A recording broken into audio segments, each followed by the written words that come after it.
Let's go, baby. Let's go. Yeah, that's the joint. That's enough. That's enough. 50 seconds of that. Let's go. Oh, I thought you like. You always say the drop. No, I like it. I like it here. Oh yeah, the drop take too long, man. Come on, shit drop in 50 seconds. That's ridiculous. Need to email whoever made that beat. We need to drop 30 seconds earlier.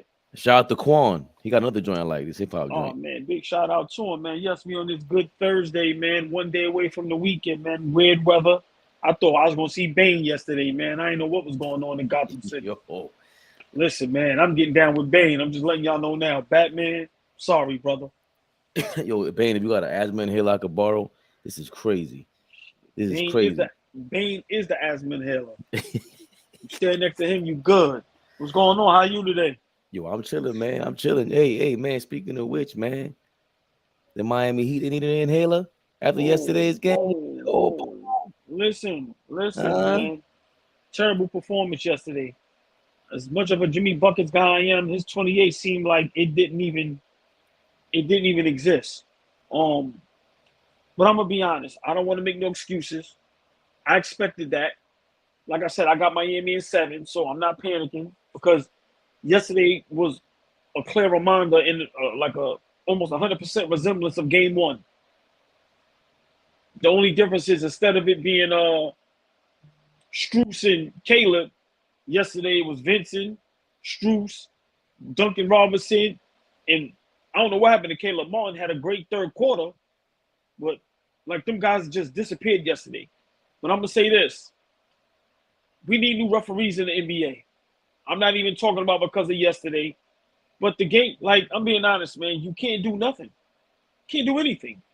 There was 2 plays they called on Vincent that was just unbelievable. One where KCP was going up for the 3-point shot, desperation because the shot clock basically ran out, and he basically jumped over Vincent, and Vincent is just dunking there. What is he supposed to do? So the shot was already left his hand. Clearly, it was no foul. He lands on him. They call a foul on Vincent. Then there was another play where he lightly hooked. It was like a box out with Joker. Joker mistimed it. They still called the foul on Vincent. So I think me playing basketball before, definitely not at that height. But when you play a sport and the referees it seemed like the refs wasn't going to give him a chance. I think they just threw the towel in, to be honest with you. But I'm not going to take away from Denver. As good as Joker was, big shot to Steve Kerr. He was correct. Jamal Murray is the head of the snake. Every time Miami made a run, Jamal Murray came down with a dagger, whether it was a crazy 3-point shot, a step back, a steal. But every time Miami tried to make some type of effort, Jamal Murray said, not today. But once again, like I keep telling people, they keep thinking I'm crazy. It's only 2 players you got to worry about with Denver. It's only 2. Ain't nobody worrying about Bruce Brown. Nobody definitely worrying about Michael Porter Jr. Listen, man, whoever's his agent, bless your heart, my brother. You are the GOAT. You are the GOAT. Because that young man potential is up here. And for him to be legit 6'9", 6'10", and he literally does nothing but shoot threes, it just goes to show you that's why this team is not unstoppable. Now, if everybody played at their level, then I can agree with that. But I'm very disappointed in Miami to stink it up like that at home. I'm very disappointed. And Jimmy Buckets, we need a 40-point game. We need you to take over one of these games. I'm sorry. We ain't gonna just sit here and keep relying on Vincent and the role players, bro. I've been calling you a superstar. Let's go. You see what Joke and Murray and them is doing. Come on, bro. They ain't worrying about Porter. They ain't worrying about KCP. They ain't worrying about nobody else. If they ain't getting it going, they ain't worrying about that. I'm gonna get it going. Jimmy Buckets, step it up. But yesterday I was very disappointed in Miami. Very disappointed in Spo. But once again, I said it for Game 1. I'm gonna say it for Game 3. Let's see what happens in Game 4. Now, Miami go down 3-1, it's a wrap. This is why Miami has to stay right there with them to get to a Game 7. Then it's up in the air. But I got it going 7 games.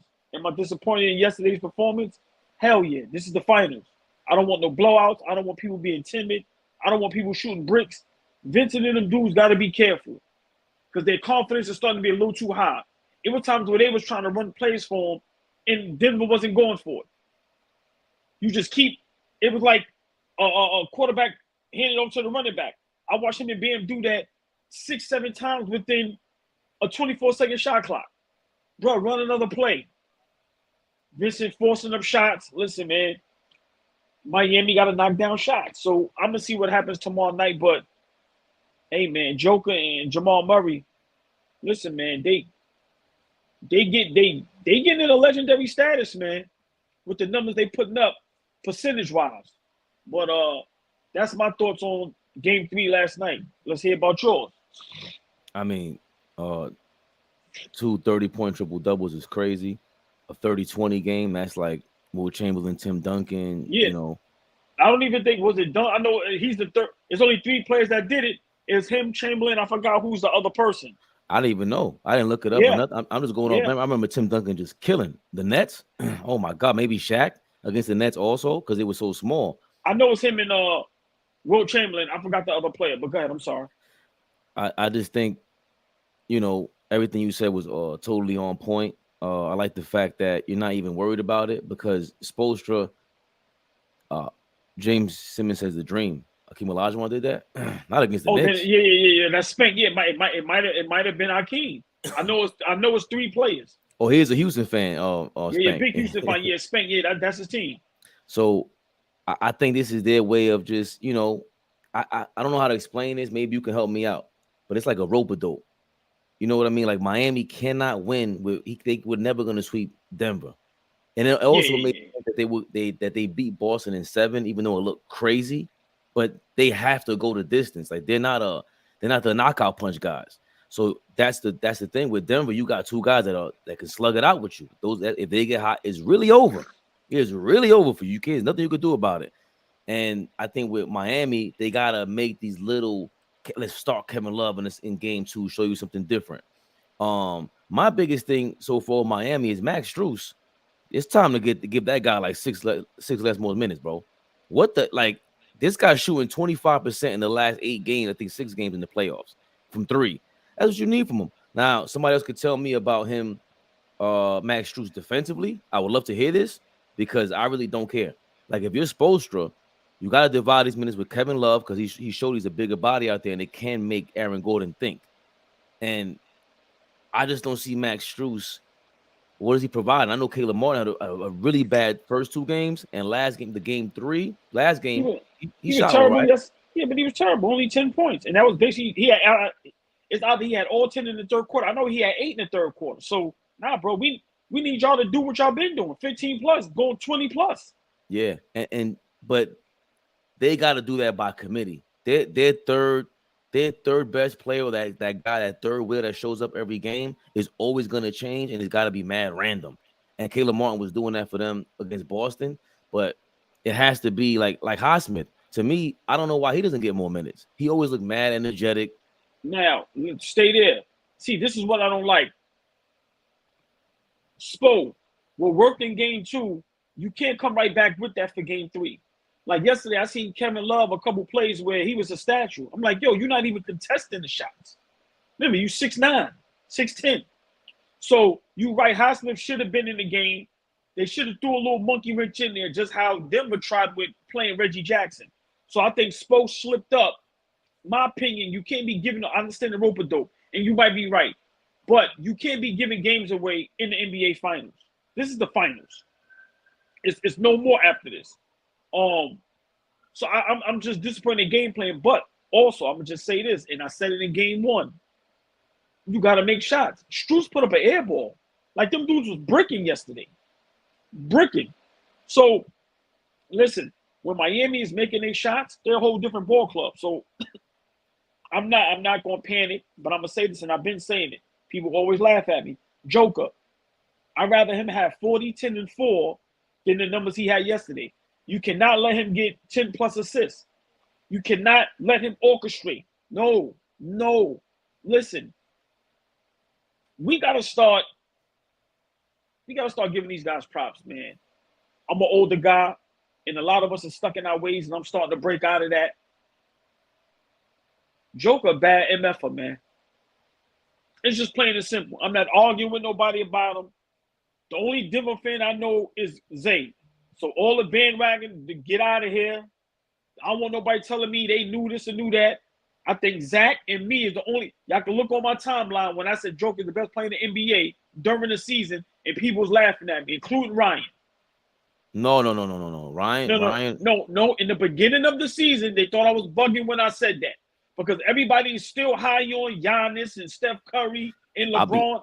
I'll be surprised because that's been Ryan's guy for the last 4 years. No, but I'm saying in the beginning of the season, before all of this. But yeah, man, Joker tough, man. And I'm gonna be honest, he get 2 rings, he might be top 5 center all time. If he gets 2 rings by the time his career is over, because it's possible he can get another MVP. It's very possible. He should have had one this year.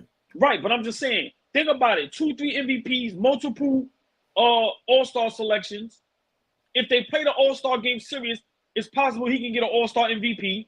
He's going to get, anytime he's in the finals, if they win, he's getting the finals MVP with the numbers. Only thing he's going to be missing that people's going to push back on is defense. He's not going to have no defensive accolades. So when you got guys like Shaq, who was dominant on both ends of the floor, and Hakeem, I'm just naming guys with rings, David Robinson, Bill Russell, things like that. To me, that's the only thing that people are going to hold against him. But I'm not. I'm over the old man on the stoop thing. Joker the best player in the league. And he might have been the best player in the league in the last 2-3 years. That's a fact. Sorry. I mean, he's the most skilled player in the league the last 2-3 years. He's the best player in the league. Yeah, he's the more, but the best, like Giannis is the best because he's just like when he's in that, it's him versus Giannis the last 2-3 years. There's just Giannis brings the intensity, the focus, all that shit. He don't leave nothing on the floor. He looks like he's trying every given second, even when and they give him calls, like he's knocking people over. Those are offensive fouls. With Joker, it's all skill. It's all Kevin McHale up and unders, and pump fake the shot and pump fake the pass. You got to fall for any pump fake pass that he does. But Fade, let's not forget, us as basketball fans and just basketball fanatics, what do we always say? Big shout out everybody in the comments. Please stay in the comments, man. Like I said, me and my brother, man, we really take time out to do this. So we appreciate everybody. Stay in them comments and just, come on, man, feed us. And share. Anybody who likes basketball, come bring them in here and tell them. You see what you said? What you said, Spank? What was the topic? Joker, the greatest center. Y'all are crazy, right? We're crazy. So bring your mans, send them, share this video, and have them curse us out. I don't care. But I'm gonna say this, Joker. What we always big up: the performance in the playoffs, the performance in the finals. He's performing. He's not underperforming. This guy's going to average a triple-double in the finals. And a legit, not saying none of them is not legit, but a legit probably 30, 15, and 12. Isn't that what we ask? So, it's not, listen, man, it's not far. Of course, he has a long way to go. But once again, if his career, if he have a 15-year career, and in them 15 years, he got 2 rings, 3 MVPs, a finals MVP. He averaged a triple-double in a year. Remember, he's a 7-footer. Listen, man, I'm not arguing against it no more. I'm sorry. See, but Rage Man Go, he's not a better rebounder than Malone, better than Dream, Gianni. He's a better player. I don't care about. He's a better player. Rage Man, love you to death. He's a better player. What's up to Brazil, Bernardo, Rage Man? See, they immediately they point to the skill set, which you can argue that. But we've seen Malone in the finals, dog. We've seen him shit the bed. Like this guy put up a 30, 20, 10 triple-double. Malone ain't never do that. Like we've seen him. We've with the spotlight on him. The MVP, back-to-back MVP Malone was, right? Yes. We've seen it. No. I don't know. He has 1 MVP. He doesn't have 2. MVP. I'm sorry, 1 MVP. Yeah, but it was still for us. It was like you got it over Mike. You better have the illest performance in finals. And it was a lot of BS behind that because people were saying he shouldn't have got that. Right. In the same way with Embiid not making it past the second round or whatever it was. Now Joker's in there again, fully motivated. Same thing with Murray. Murray came in here motivated because he heard the whispers all the last 2-3 seasons. Now, again, when they say Giannis is not a better shooter than Joker, I'm sorry. Okay, you can say all that, but my point is that Giannis shouldn't even be in this conversation if that's the case. Because the way we talk about him is he has no skills, basically. But he's always in the MVP combo. So the Joker, he has no defense, but he's in the MVP conversation every single year. With that's something about them puts them and the team into this conversation. So Joker, greatest of all time, it's tough for me to say that.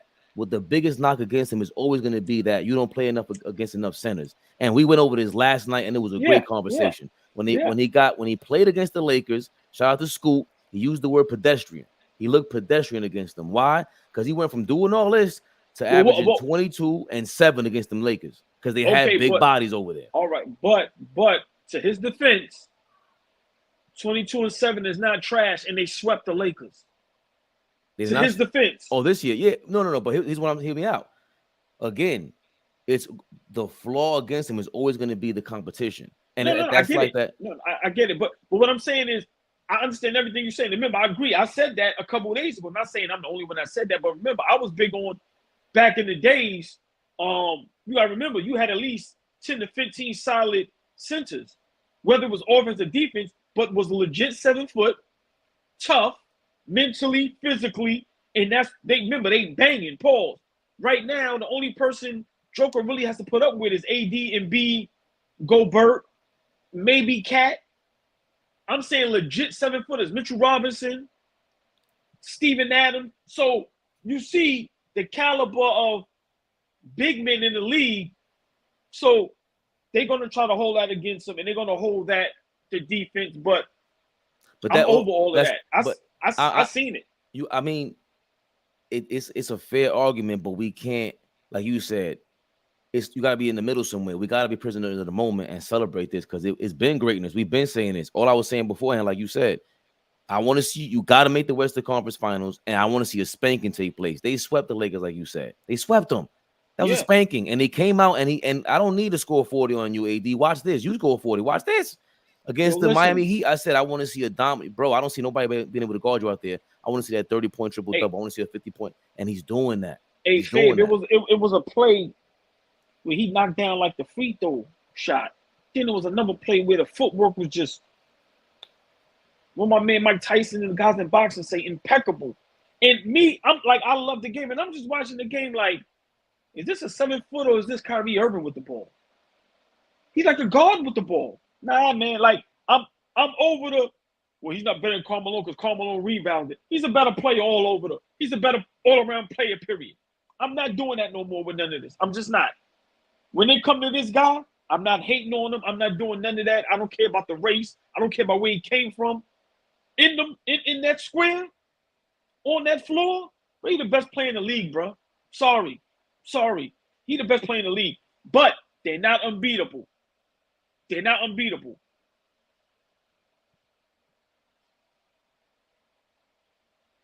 Can't hear you. My fault. I think shout out to Beloved, as Bernardo will call him. Denver does have these lackadaisical moments. They don't have, like Jamal Murray, you can see when he's intense and you can see when he's not intense. Same thing with Aaron Gordon.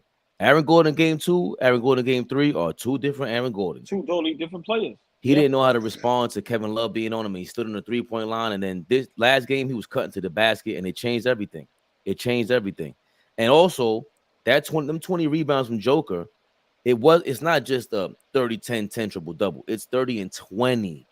They out-rebounded. The offensive rebounds, the tip-ins, just, yo, man. They out-rebounded them by 25 rebounds. Yeah, that's dominant. That means when I show up, I'm bigger than everybody. I'm going to get the rebound. I might pass it. I might score. That's what makes him so crazy. Yeah, and once again, Bam and them and Kevin Love, like I said, I don't even think Zeller got in the game yesterday. So, you know, 5 minutes. He played 5 minutes, put up a donut. Okay, exactly. He didn't get exactly.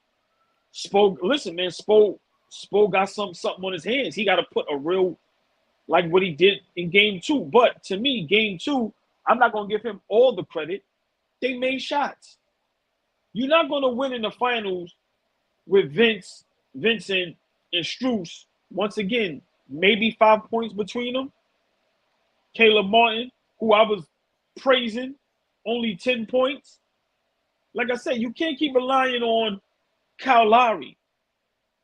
Once again, Kevin Love, he put up some bricks yesterday as well. So my thing is, just take the smart shot, take the open shot, and when you open, hit it. Stop rushing. I seen 2 times where Kevin Love rushed threes. He knocked one down, and then he got to get 2 more in that same spot, but it wasn't a wide open shot. It was like rushed off the pick, and it's like, yo, why are you taking the shot? Don't take it. So, I'm not panicking. Like I said, tomorrow night's gonna tell it all. If they win this, we back to the drawing board, 2-2. Like I said game 7. But if Miami go down 3-1, they done. They losing in 5. And whoever called it in 5 is gonna look like a genius. And I might have to give them props. So I'd rather Miami win yesterday and lose tomorrow, because that's better for them. But they can't get these games away in the finals. I'm sorry. Dom What up, Dom? These titles need to stop. Because I got Jokic, the greatest center of all time. What do you want us to do, Don? We're not millionaire. We don't have 1 million subscribers yet, bro. Stop bitching. But let me don't pay it. I mean, they got no. But let me say this real quick, because everybody that know me, man, I'm an exaggerator. That's what I do, and I don't mind looking silly. I don't mind being wrong. But if Joker at the end of his career has 3 rings, 3 MVPs, triple doubles, you want to tell me he not better than Will Chamberlain or Bill Russell? The skill set? Like, I'm being honest, man. I'm an old head. I respect the OGs. But come on, bro. Y'all see what he doing? He's a god. He's a god. Listen. I've been saying he's a first point center. That's what I've been calling him. I think it's tough. Like, when you talk about the greatest of the greatest, like last night we were going over the Wilt thing. They try to bring up. I said, bro, at the end of the day, I don't care what anyone says. Wilt was a great athlete for his time. Me and Bernardo says, how am I supposed to call beloved? Beloved, because he calls him beloved because he reads it like a regular word. Right, in New York, we say beloved, Bernardo. It's just us, but crazy. But you keep calling him beloved. That shit is hilarious. But I was saying, Wilt Chamberlain. There's a bunch of Wilt Chamberlain type of dudes in the 90s. Maybe not just like him, whatever it is. It's got to affect his game. He's not having these 50 rebound games in the 90s. Not happening. It's not even that. You listen, Joker would have him in a spin cycle. Like, we gotta stop. Sometimes we gotta let the past go, man. I'm sorry, man. I'm not. Y'all gotta remember, I'm older than all y'all. Remember, I used to be the old guy on the porch. Listen, we watching these games. Like, yo, and just imagine if he was getting production from Porter. Like, just imagine if Michael Porter Jr. was aggressive like Jamal Murray and averaged 20. They would sweep the whole playoffs. Well, like really think about that. He has a third option that gives him nothing. I think, of course, if you had a third player, that would be a different story for any team, anybody who's that great. If you have 2 options on your side, it changes everything. That's what I'm saying. Yeah, of course. But Wilt Chamberlain, he had that with Elgin Baylor and Jerry West. We can't even go back and watch all that footage, really. I'm just saying that if you to knock him out of his pedigree, the same way we're marveling at Jokic, we got those numbers are still Babe Ruth. Wilt Chamberlain is legendary, iconic for that. So it's going to be hard to just get him out of there. All I'm saying is that the same way we're saying Joker, it's not going to be hard. Why is it going to be hard? It shouldn't be hard if we watching the game and we watching the skill set. See, I'm not going to sit here and be stuck on Will average 50. I don't care about that. How many rings Will got? 1 or 2? 2. He got 2? I want to say 3 before I look it up. No, he don't have 3. I know for a fact he don't have 3. It got to be 2 because he beat the Knicks. He got 1 with the Lakers. I think they're both with the Warriors. You know, Dom's gonna tell us. He's in here going crazy. But listen, I don't care what nobody average. I'm looking at what Joker is doing on the court. And once again, 2-time champion. 2-time. And just imagine if Michael Porter Jr. did what he was supposed to do. Like, this series wouldn't even be it would be unwatchable. We could just get refs. But the fact that I keep saying they only have 2 players to worry about, that's why you could watch this series. But if Michael Porter Jr. played to his size, 6'9", 6'10", back to the basket, knock down threes, grabbing rebounds, but if he really did what he was supposed to do, bro, we ain't even watching this series. It'll be a sweep. Right, but we would have known. We would have known that going into the series, though. Like there would be no competition in the West. They would have swept the West. Right, that's what I said. Yeah, it'd have been a wash. Yeah. So to me, that's what made Joker even more good. That listen, bro, he's picking up the slack for a whole another 1 or 2 players. Oh yeah, come on now. Like, bro, I'm just watching, man. He tough, man. I'm tired. I'm tired of arguing about the truth. I mean, again, shout out to Zach and Ryan was saying that. Who else we say they just been talking about the Joker. Matt God. So the Joker. So the last 2-3 seasons, because of them, I was like, let me watch more Joker, and he's just been crazy. I would see him, and just again, the AD thing was real though. The AD thing was real when he guarded him and he was healthy. He was stopping Joker. He gave him a problem. I don't want people to think otherwise. Right. So and now, also the big bodies and all that, but we got to give him his props. If he wins now, that's the thing, right? If he wins a title, what's the argument? How is he not top 10? Because even I love Ewing, and I always say his first 10 seasons, there's no way Joker has had a better first 10 seasons. But I don't think Patrick Ewing had 3 seasons like this. He's never been in an MVP conversation like this. A lot of players ain't had this type of season, So I mean, we could talk about the Joker another time. I just think, he's showcasing his talent, and we are all big on guys playing great in the playoffs and in the finals, and he's doing it. There's a lot of superstars that stunk it up in the finals. He's not stinking it up. So, I'm being honest, man. Before we get off this topic, just real quick, what adjustments does Miami have to make to win tomorrow night's game? Great question. I think I hinted at that with the Max Strus and Highsmith. I really like that. And then somehow they got to get I don't know how they've been sneaking in and rebounding the way they have. Like, that's what my biggest thing when we played them. The Knicks played them. I was like, yo, why are we not out rebounding them? But Joker showed up. So they got to somehow bother him. They try to figure out that zone shit where they play a zone and they front Joker and don't let him get the ball at the free throw line. But what happened was, I think it was Don Dropper and Mel. They were saying he just stood there at the free throw line the whole time. Fuck it. You stand there, bring the ball around, swing it around, and I'll give it to me when I'm in front of the free throw line. And it was over. Now I could pass the ball, dish it, get it. Maybe I missed the shot, but I get the offensive rebound and not catch a foul. They gotta somehow go back to the rebounding, and I think Strus got to get less minutes, and you got to bring in more Highsmith, because the whole thing with Tyler Hero, maybe that was what they were dependent on yesterday, and that might have burst their bubble a little bit. Like, yo, Tyler might play today, but just stay focused, and Spoelstra's gonna do something. Well, I think Kevin Love played too many minutes. I don't know why he played all those minutes.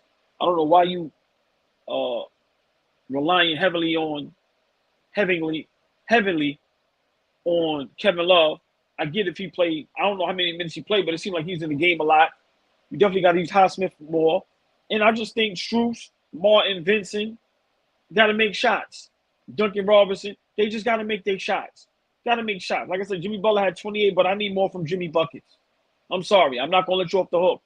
That 28 was the most silent 28 I've seen in a while. Just need more. But we gonna see. Like I said, tomorrow is the series. Tomorrow's Miami lose, they done. It's a wrap. They winning at 5. 3-1 going back. Yeah, down 3-1 going back to Denver. You done. I don't care if it was 3-1 going back to Miami. You done. This ain't. Remember, this ain't the Knicks. This ain't Milwaukee. This ain't Boston. This is a healthy Denver team with the best player in the world, by far.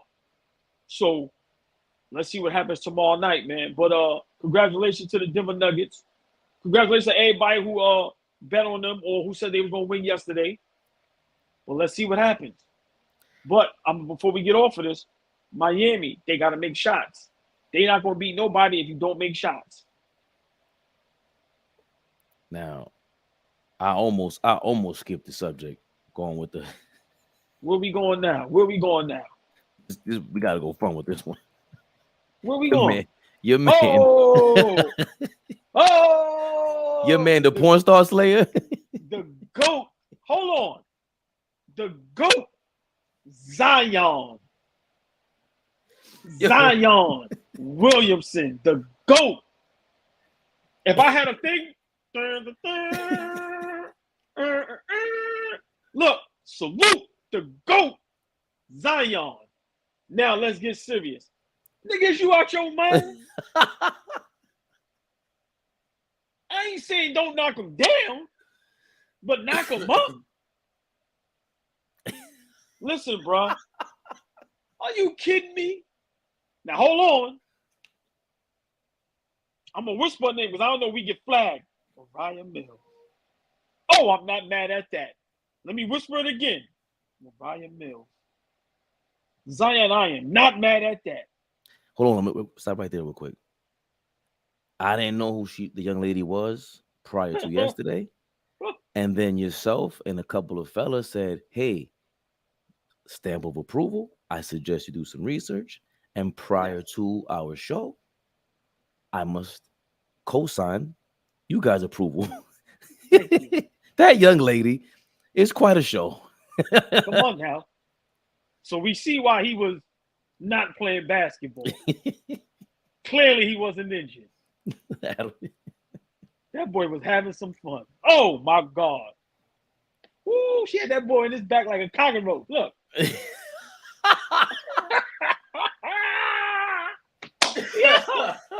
big shout out to Zion. Yo, man, Big listen, Z. Man. Listen, man, I'm gonna tell you why I ain't mad at him. Because at least he ain't sniffing no coke. At least he ain't robbing nobody. Listen, all them other old players did way worse than Zion. Now he gonna have to pay some Malibu. No, not Malibu. He ain't married, but the girl, he gonna have to pay some child support, things of that nature. But listen, man, at least it was the sisters. You know how these up them shit. Like, listen, man. Big shout out Zion Williamson, man. That's all I can say, man.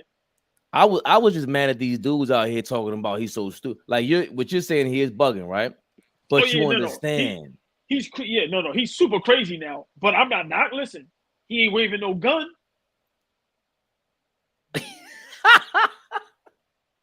Come on now. Hey, just saying. He ain't waving. Look, he ain't running around with the gang members with the pistols and all that. He's getting a little, you know what I mean? You know what I mean? So, but let me ask you a question. Okay, let's be serious. Sure. If you're the Pelicans, if you're the owner of the New Orleans Pelicans, you just pay them all that money, and then this comes out. Please give me your thoughts. I don't have a problem with this. This ain't the first time something like this happened, bro. Like they was in the group chat saying he's wilding this, that, and the third. I said, okay, so Magic Johnson wasn't wilding? Listen, I could speak. I'm saying, Will Chamberlain had 20,000. Rest in peace, the real GOAT. And he made a book about it. 2K. Hold on. You want to laugh? He said, Will 2K. Hold on. Let me make you laugh. I heard somebody break down like the average girl per day, and they said it's like 2 point something. I said, how is that possible? How can you have a 2.6 a day? Where does the 0.6 come at? Dog, Magic said I had. Is that halfway? Or hold on, is it you knock down 2 and then the other one you talk to and then you just let? Like, how do you go? Yo, that means he had 2.8 girls a day. What is the 0.8? Oh, boy, he is the triple-double king. We're talking about 2 triple-double kings. What are we doing right now? And you're talking about, listen, now, we never heard about, Wilt, this is pre-HIV, and I don't want to get too deep, but see how Rage Man said, have your fun, but be safe. Hey, that's my point. Was Magic being safe, though? Oh, if you don't want to be safe, don't be safe. That's on you. I ain't listen. Listen, look at my face. Mariah. Yo, you be safe with that. And this is Zion in New Orleans. This Magic was in LA. But hold on. Let me say this though. If the other chick ain't get pregnant, he really the GOAT because I didn't know none of this. Think about that though. Now that's my problem. Think about how low he kept that. But this is my problem. She said she was wifey though. They both are. But here's the thing. She's wilding. She's wilding. Because she's wilding. She knows what she's doing. She got back at him. She shouted him out right now. You put him on blast. And guess what? The price don't went up on Mariah Mills. Them streams is going up. Everybody's Safari history is about to go crazy, smuttier. Big shout out my man Marlo the Wire. The price of the brick done went up. Price of the brick done went up. See, yeah, I did that to Prop Joe. Hold on, let me check. Bring the camera close. Mariah, go back like baby. Pacified. Listen. Zion is old dirt dog. Look, wait. Zion Dirt Dog Williamson is fire. Woo! Yo, listen. Come close. Listen. Zion, this is all ball talking. This is how you do this. You sit them both down. This is G shit. This is what it's going to be, y'all. In my career, I'm going to make $500 million. Y'all rolling or not? Y'all rolling or not? I'm getting a double-sized king bed. It's us three against the world. What y'all going to do? Birkin bags for everybody. Phantoms for everybody. You get a house. You get a... Listen, Zion Oprah Winfrey can be in effect. What you want to do? Hold on. Listen. How legendary... See, this is my thing, Fabe. I'm sorry to cut you off. I'm excited now. When Dennis Rodman was the only guy that just said, "Bunk it, I'm gonna be myself." What if Zion? You know, when the players come to the games and they show them walking through the tunnel. Imagine every home game when he walking through the tunnel, he got them two joints walking with him, jumping out the fan, and they in front row. Yeah, listen, Zion, I'm with you, bro. I can work for you for free as a consultant. Let's go. I ain't mad at him. I'm mad at him, but I'm not mad at him. I'll do it right. Look. I don't think he... I'm saluting Zion every time I see him. Listen, Zion, Mariah Mills. Go ahead, Fabian. I'm sorry. I just, you know, it just happens. But if I'm the Pelicans, I am mad at him. Like, what? They've heard worse. Imagine Pat Riley stories. Oh, can I tell you why I would be mad though? If you're the Pelicans? Yes, I'm gonna tell you why. All seriousness, what you do in your personal life, I don't care. But when it affects your job, I have a problem with that. How can you prove that? No, all right, no, I'm not saying I can. But, bruh, you gotta have that sit down. I don't care what you do in your personal life. It cannot affect you here. We need you on the court. We need you in the arena. We need you selling out these games. We giving you all this money. We need you on the court. So fix that. So to me, that's where, as a GM or as an owner, you got to have that sit down with them. Hey, that's what you want to do with your life? I can't do nothing about that. But I'm asking you, we need you to take your job serious. Get in shape. If you have to lose weight, like I said, I don't get into that. I don't know what a person's weight is. I need to lose weight. I'm not fat shaming nobody. You kidding me? Get in shape. However you need to do it. Get healthy. We need you on the court. You're the best player on our team. When we are healthy and we're looking good, we're a playoff team. What happened? He said he got a hoop now. He becoming Tristan Thompson. No, look. No, he not. Tristan Thompson ain't never made $300 million. Hold on. Tristan Thompson don't ever get down like this. Let's be real. Tristan Thompson ain't never show up and we had a gender reveal party. That was very silly of you, Zion. But hold on. Tristan ain't got. Hold on. Stop it. Hold on, bro. Tristan Thompson baby mama is a Millie. No. I'm not knocking that. No. Let's talk about the new one. Yeah. Get out of here. Don't do that. Let's talk about them all. Dumb whack. I ain't gonna say their name. We ain't gonna do that. This shit might get shut down. Yeah. Delete. Staying away from that. Yeah, but all right, let's get serious for a minute. We have fun with Zion, but just real quick, nigga try to get serious. Yeah, there's no way to get serious. Listen, those are mistakes you're making. He was hold on. I gotta still be silly. You were way too happy in that gender reveal video, dog. You gotta calm your ass down, Zion. Hold on. Was that the one where he said, like, he spoke to the future baby? Yes. Nah. Fabe, I didn't even know what that was. Me either. I thought it was fake. He went, "Mommy and Daddy will love you." I'm just like, what is he talking like? Y'all turn. I said, what the fuck is this? I said, nigga, Yo, a Zion, seance? we don't ever see you in nothing but commercials and everything like that. Why you pop up to tell me what kind of baby you having, bro? Yo, let me ask you a question. Do you think a player in the NBA of his stature, of his caliber, of his superstarness can beat him? Do you think they would accept him? Let's just say if you really had 2 girlfriends, where you just was like, yo, this is what I do. This is me. If he had it in him, then yeah, you ain't anything you could do about it. I think the NBA would not like him to do that. But again, I think apologies are in order from a few of y'all, because it was me and Midnight Melvin talking about Zion as a superstar. Superstars do not get this treatment. Zion was a household name for the last 24 hours. That don't happen if you some bum off the street. Zion is a superstar of the highest order. That's a fact. Because I ain't gonna even lie. What's the guy that got the other bro pregnant? I ain't gonna lie. I ain't heard his name since the first night it happened. Oh, he played for the Minnesota Timberwolves. Remember, there was another guy that got dark-skinned Jermaine. See what I'm saying? Exactly.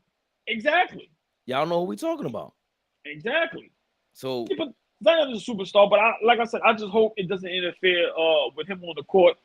Like I just want him to get back on the court. I don't care what he does in his love life. Hey man, that's his money, that's his life. I ain't got nothing to do with that. I love it. I love to see guys. See, to me, it just shows you we all human. We all human, man. We all human, man. Just because you got all that don't mean you don't sit on the toilet just like me, or you don't put your socks on just like me, or you know what I mean? So, hey, man. I got 2 kids. You can't pull out just like me. You know what I'm saying? Hey, man. Big shout out to Zion Dirt Dog Williamson, man. And listen, man, courtesy of Fabe, he made that up. He said, me and Mariah. Come on, man. Old Dirt Dog is crazy. Man. Zion Dirt Dog Williamson is crazy. Dirt Dog of the year. But you gotta listen. As Rage Man said, they don't want to see men control the relationship dynamic. You listen, Zion. Them girl, no disrespect to them young ladies. Clearly, they have their own. One of them has their own entrepreneurial business, public business out there. But you got to be way more in charge of your career and show them. Hey, listen, I'm Big Zion. Without me, all that late talk, period talk you talking about, that don't matter. I'm Big Z. I'm Big Dirt Dog. That 500 million is coming in here. Play your position. I'm not saying I'm promising you the castle. Well, you might get a wing. You might get a nice. Listen what I'm imagining. Just imagine when the game is over. You know how players got their families in the crowd and you go kiss your girl. Imagine he kissed 2 girls. Like, listen, I'm going berserk with this. Like, listen. What? Jump. Let me see you move your bro. Girls. Let's do it. Come on, man. What? Your ODB was crazy. Yo, listen, just imagine you a regular law-abiding citizen and you sit next to them and Zion come and kiss both of them. They go have a good game. What? Listen, he will be a legend for the rest of his life. We shall salute. Own up to it and let's go. That's why you need to come to New York. We'll hold you down, baby. Listen. We will. Sit them things right next to Spike. Yeah, we're gonna quiet them down, Zion. All them haters. Sit them things right next to Spike. Let's go. Do the right thing.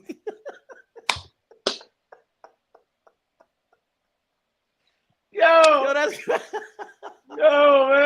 Niggas mad at a nigga for getting some ladies, man. Y'all niggas is crazy, man.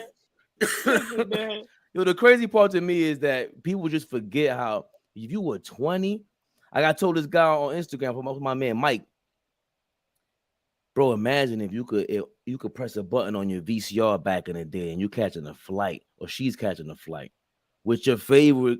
Are you kidding me? Listen, bro. Dude just acting like, just imagine a girl that you fantasize about, man. Like, listen, I ain't mad at him. I'm just mad that it's going down how it's going down. the pregnancy thing, yeah, but once again, that's his life. My whole thing is get on the basketball court and be the superstar that we all know you could be. To me, that's my whole thing. Imagine after all this, you come back with a vengeance in the next season. All-star game, you go crazy. Y'all get in the playoffs, maybe make the second round and make some noise. Listen, he got an opportunity right now to be so legendary. Listen, man, what my man said in Troy, take it. It's yours, my man Achilles. My man, the moment is here, bro. Embrace it. Well, the link is in the chat, y'all. Dime Drop, let's say for you to jump up here, bro. He was trying to avoid all this scandalous talk. Dime, it's okay. We covering for you. Man, listen. But you said the moment is here. CP3 is CP free right now. CP free. Listen, I'm not a big Chris Paul fan, but a team that needs what up, Rage Man? What's good? I think Chris Paul. You got a call? He could be a back. If he understands he could be a backup, play about 20-something minutes, he can help a team get over the hump. Facts. But it has to be, so I'm not mad at Phoenix, and I think Chris Paul needs to pick wherever he's going wisely.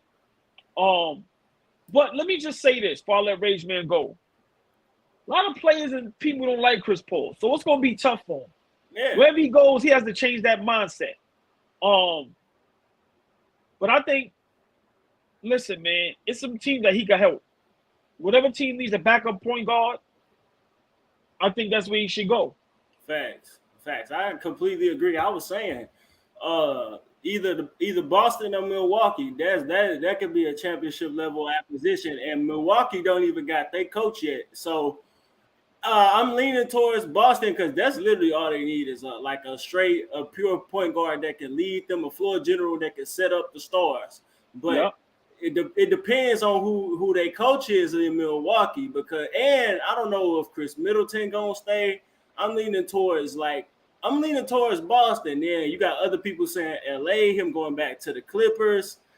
I can see that, but with them, they all three of their stars too injury prone. It'll be the same thing with having Russ. Right. Exactly. But in LA with the Lakers, if he go to the Lakers, I wouldn't care if he went to the Lakers. Let them old dudes die off on the same team. But if he go into a contender, go to the main contender. But if he go to LA, go ahead and end your career with the bum from Akron. But that's a great point, Rage. I don't think the Lakers need him as much as a Boston may need him. Let me say this. My Knicks could use him, depending on what happens in the offseason. Hey, that's a good point. Yeah. Real talk, because we forget he can hit the three. He got the mid-range. Like I said, I just think him coming off the bench playing 20-something minutes, I think that'll help his body hold up. Facts. I think he can really make a difference on the team. Now, it depends on if he wants a title. If he wants it, because, my Knicks, we ain't give him whatever he wants. See, some guys just want money. They act like they want to win a ring. No, I think Chris Paul, he wanted him and LeBron. I was alluded to this, but I ain't really mention it like outright. LeBron and Chris Paul, them some of the dudes who like money more than rings. We can say that because look at the contracts these dudes getting at their age. LeBron getting $47 million next year at 38. That's ridiculous. But Shannon Sharp said it on Undisputed. It might have been yesterday or today. I was watching the clip with him and Skip, and he brought up how LeBron loves his money. So that's not far-fetched what you're saying. But I think what you just said, the Boston or Milwaukee, to me, is the perfect spots for him. Yeah. Perfect. Because once again, he could. It's no pressure on him. He can come off that bench, and both of those teams have superstars where he gonna be okay. So I think. Hey, let me ask you this: even before it happened, just hypothetically, let's say if the Bucks get CP3 and they keep Chris Middleton and have Drew Holiday, is that a super team? Hell no. Okay, I just wanted to hear what you was gonna say. Nah, but remember right now they not a super team, even with what they call. No. But I'm just saying. But when you say that, because some people try to make that up, let's not forget Chris Middleton was undrafted, and the league and players gave up on Drew Holiday. Nobody knew Drew Holiday still had this game in him on both ends of the floor. So what you said is a great point. I don't think you're a super team if you go to let's say Boston reaches out to him. Because to me, Boston ain't a super team. Nah. To me, there's no more super teams in the league. Nah. That shit is over. Yeah. That shit is over. But yeah, I think the 3 teams, and I think also in the East, it'll be a little easier for him with the guards that he would have to deal with, the Trae Youngs and all that, with guys that's kind of his size and that. Because remember in the West, you're dealing with all them athletic guys. You're dealing with Curry. You're dealing with Ja Morant. You're dealing with De'Aaron Fox. Like, bruh. So you come in the West, it's going to be a little easier for you. And I'm going to be real. Don't sleep on, if he's smart, which I know he is, depending on what the Knicks do. Listen, man. To me, Grimes, McBride, Quickly, very disappointing in the playoffs. Very disappointed in the playoffs. Yeah. Right now, we have too many. We got about 5 guards that do the same thing. You only need 2. Facts. Josh Harden, Quickly, and Grimes is kind of all the same person. To some extent. 2 of the mugs could go. I'm glad you just brought up point guards in the East because that is a good topic. You got elite athletic point guards in the West, but in the East, outside of Kyle Lowry, who on the decline, I think he in his final years in the league. Outside of Kyle Lowry, Chris Paul and Drew Holiday, who he could potentially team up with. Chris Paul, the only point guard that'll be in the East that made it to the finals. So whoever get him, if he goes to the East, gonna have a super advantage. Yeah. Hey, by the way, Rage Man, the Bucks hired Adrian Griffin, and he was on Tom Thibodeau's staff in Chicago. It's final. Yeah, he was on. Okay. Yeah, they did. Yep. He was on Tom Thibodeau's staff. Nah, that was assistant. He on the coaching staff. Right. He's an assistant coach for Tom Thibodeau. He's an assistant coach. He is the coach. Yeah, he's the coach now. I remember that. You're right. They did. And he was the assistant coach for Nick Nurse recently for the Raptors. Boss man.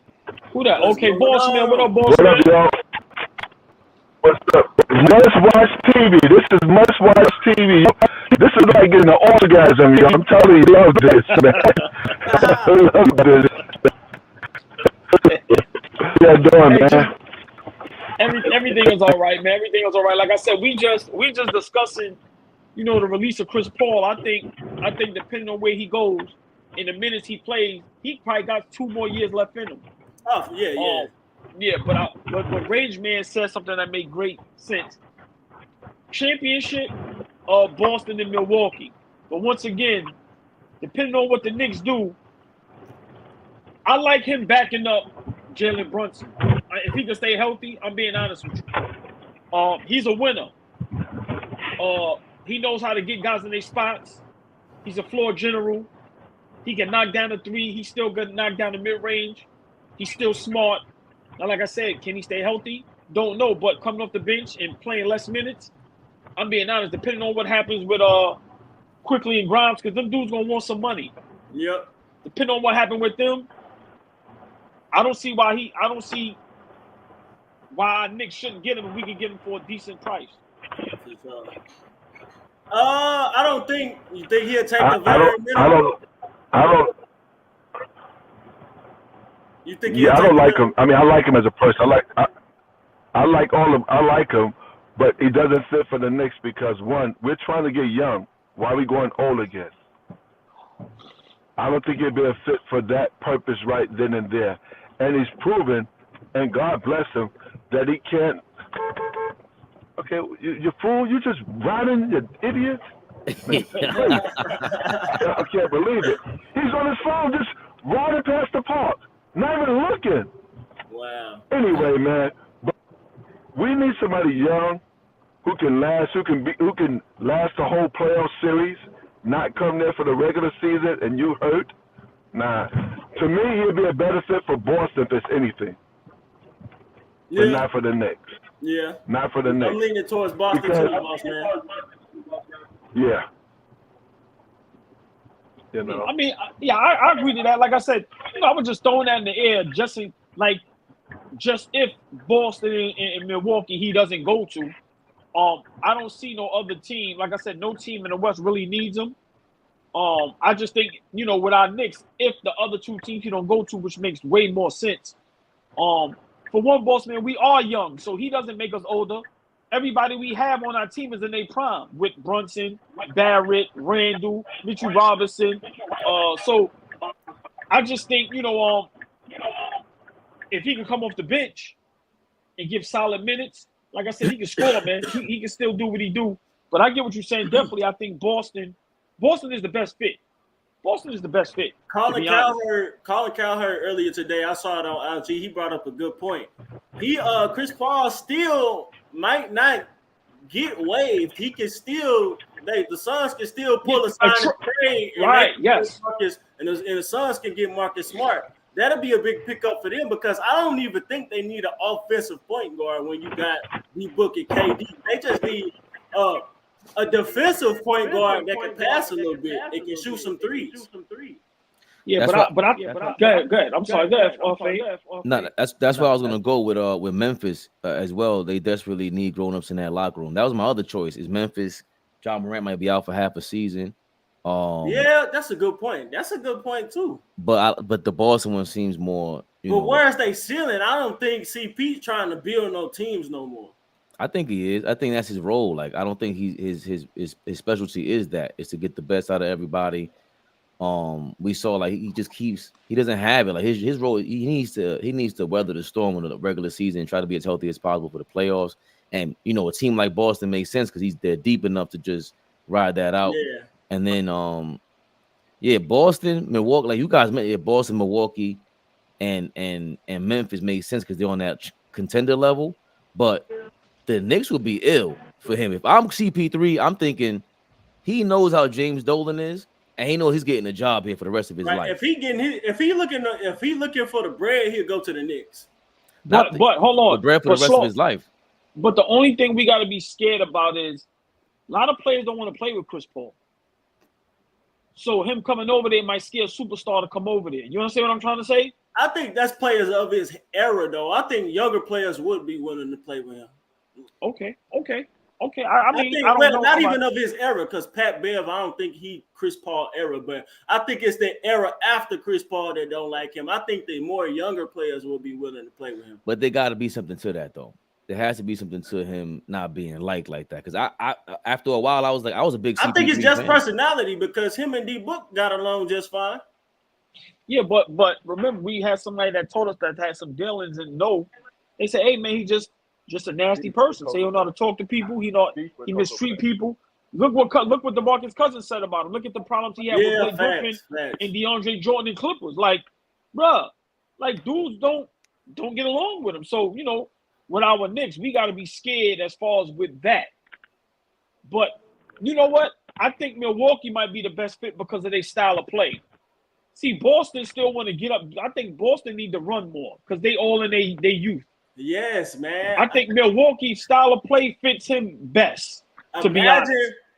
And I think I'm standing firm on this. Giannis should either this year or the year before, he should be a 3-time MVP by now. I mean, the year after he won the championship, with him winning the championship was literally the only reason they didn't give it to him. And the next year after he won the championship, he was putting up career numbers. So he should have got it then. Imagine Chris Paul setting him up. He's going to get his rightfully deserved third regular season MVP. Boss man, let me ask you a question. How do you should they be getting rid of CP3 at this moment? I think this is all a game, man. These guys are being waived for several reasons. And we got to realize a lot of guys are going to the West for whatever reason. There's something out there they like. The hot weather. So I think he really wants to stay in the West because he's never came to the East before. Always been in the West. LeBron went to the West. So there's something about the West right now that these players like. I don't know what it is. It can be. That's a good point. You have to realize it's higher taxes in the West.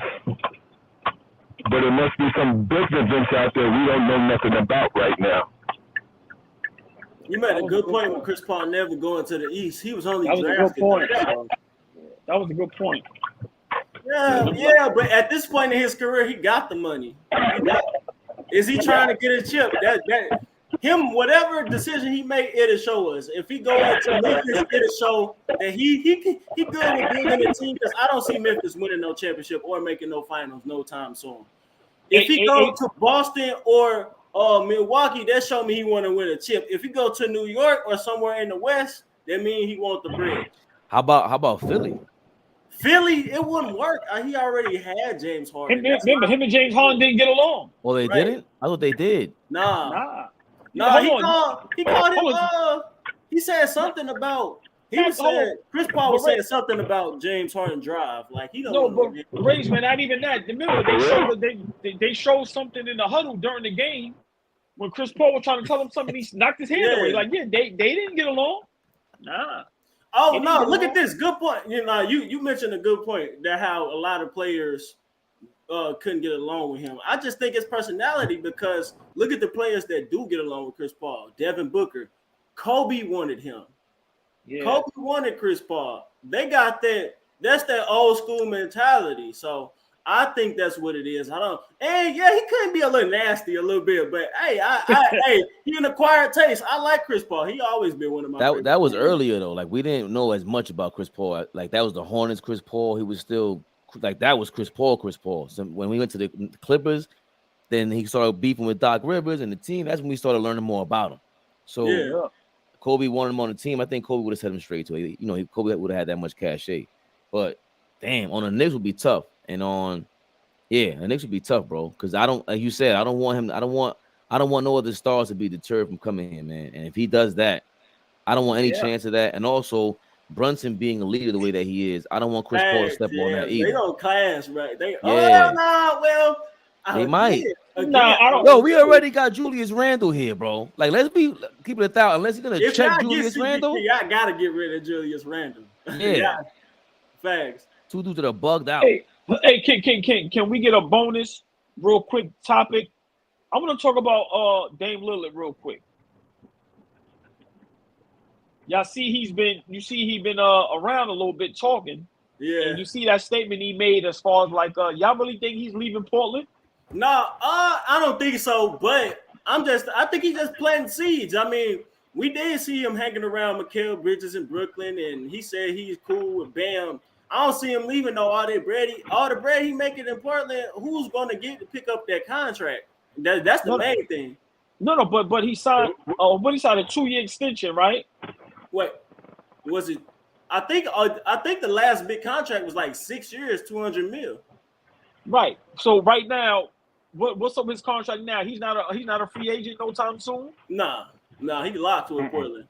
Nah, he's a free agent. Wait, Dame free agent? Yeah, 26, 27. So yeah, for a minute he stuck with. Yeah, that's what I say. He signed that 2 year. He signed. Remember they gave him that 2-year extension. I think he got option though, right? Does he have an option? It's a player option. 26. Yeah, 26. I'm sorry, he's a free agent. Stupid too late though. Like how old will he be? Like 34, 35, 36? Nah, but Ray, let me say this, and I'm gonna be real. Bossman said it a while ago when we was like, what does Miami need? And remember, point guard and Bossman said Kyrie Irving. Let me tell you something. Dame Lillard over there in Miami right now, bruh. Is he gonna play defense though? Pat Riley gonna make him guard up. Rage, man, listen, I understand what you're saying, but when you look at the grand scheme of things, him right now in Miami, bruh, that could be something that can help for them for sure. They're gonna be tough. Yeah, they're gonna be tough. I think he's gone. I think him in Portland has that What about him in Brooklyn though with Mikal Bridges? Because being a Phoenix fan, I've been paying attention to Mikal Bridges for a lot. He has a Kawhi Leonard, Scottie Pippen to him, where you may not see it, but he gonna blossom into a star. Yeah, but what up, Dom? But with the Brooklyn thing, when they give up whatever they got to give up to get him and Mikal Bridges is not enough. I'm sorry, I'm not. Yeah. Him and Mikal Bridges, to me, is like a low budget him and CJ McCollum. I like Mikal Bridges. So to me, you know, we just saw Devin Booker with Mikal Bridges. It wasn't. Yeah, I mean, so, they went to the champ. He's been to the finals now. Yeah, but yeah, it's not enough. Yeah. But I think he's leaving. I think Portland and Dame have a relationship where they respect one another. And I think he needs to finish his maybe, I'll say 3 to 5 years. I think he needs to finish it somewhere else because Portland can't build around him. Yeah. It's not going to happen. Nah. It's just not. Dame as a number one, I never saw him as like a leader of a championship team. He could be. He got to join somebody. Listen, you just listen. It's very few. We got to make this a topic one day. We got to talk about how many leaders there are in the league. There's very few actual leaders of championship teams. That's probably like 2, 3, 4, 5 people. Well, hold on, Ray. Let me say this before I let Dom go. Let me say this. You got to remember, for one, when you get drafted, you can't help where you get drafted to, right? Yeah. So you get drafted to a Portland. Let's be realistic. They don't have the resources. They don't have the manpower to build. Like some players, if you could build a proper team around them, like Trae Young. Let's not forget he went to the Eastern Conference Finals. Like that. So certain players where you may think they can't be leaders or they can't take a team here. No, let's build around them and let's see what can happen. And they shocked everybody and got to the Eastern Conference Finals. Let's not forget, Dame and them got to the Western Conference Finals. They just ran into a super duper juggernaut. Nah, they didn't have. I remember watching this series. They didn't have KD, and they blew multiple double-digit leads. No. What I'm saying, Ray, is they made it to the Western Conference Finals. They got swept by Golden State. Yeah. No, I'm talking about in that series against Golden State. Right. No, but what I'm saying is, yeah, they blew. But what I'm saying is, Portland made it there. Yeah. Like, you got to give them credit for that. I mean, Dom, your thoughts with the Dame Lillard situation? And they also knocked before Dame go, they also knocked off the Clippers that year. Yeah. Yeah, they did. Yeah. Which year? 2019. You talking about 2019? We didn't make the playoffs. I'm sorry, no, we did. We lost to the Warriors. Yeah. Yes. Yeah. No, we didn't lose to Portland. Yeah. Oh, no. So is you talking about when Portland? No, you might be talking about when Paul George was with OKC and he hit him with that. Yeah, that's what. Yeah, that was 2019. Yeah, that's OKC. 2019. Yeah. And they had a better team too. Yeah, Dom, your thoughts with this Dame Lillard situation? Is he gone? Is he staying? No, he's clearly staying. I mean, yeah? I agree with Rage Man though. I don't think he can lead a team to a champion. He needs to be number 2. But hold on, why you think he's clearly staying? Because it seems like he says he is. He says he's committed. That's what all the reports are saying. Okay. He just talking, man. He trolling. But he never asks out. Until Damian Lillard asks out, I'm not going to believe he's going anywhere. He really doesn't want to. He doesn't want to do the super team thing. I respect that about him. I think he like being the big fish in the small pond. He just don't want them expectations. Maybe not. Maybe he's ducking the smoke in a different way. I'm not going to say. He like being the small fish. He just don't want. I mean, he like being the big fish. He just don't want the expectations. Well, they got the 3rd pick. Do you keep it or do you trade it? Trade that, man. You kidding me?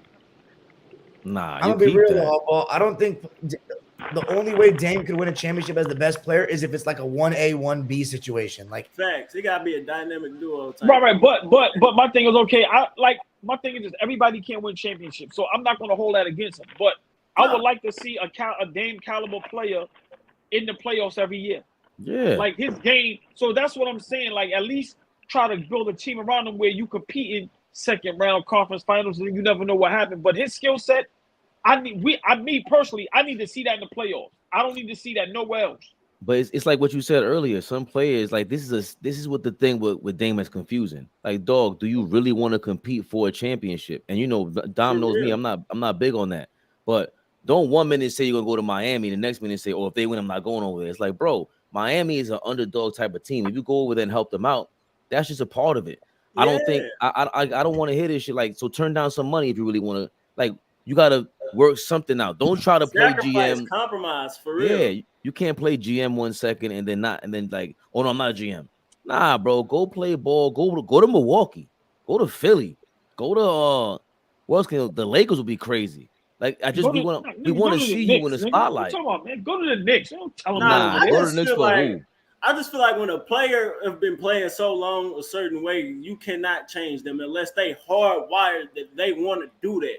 Not even if he goes somewhere, is his game going to change to where it's going to win them some games or in the championship?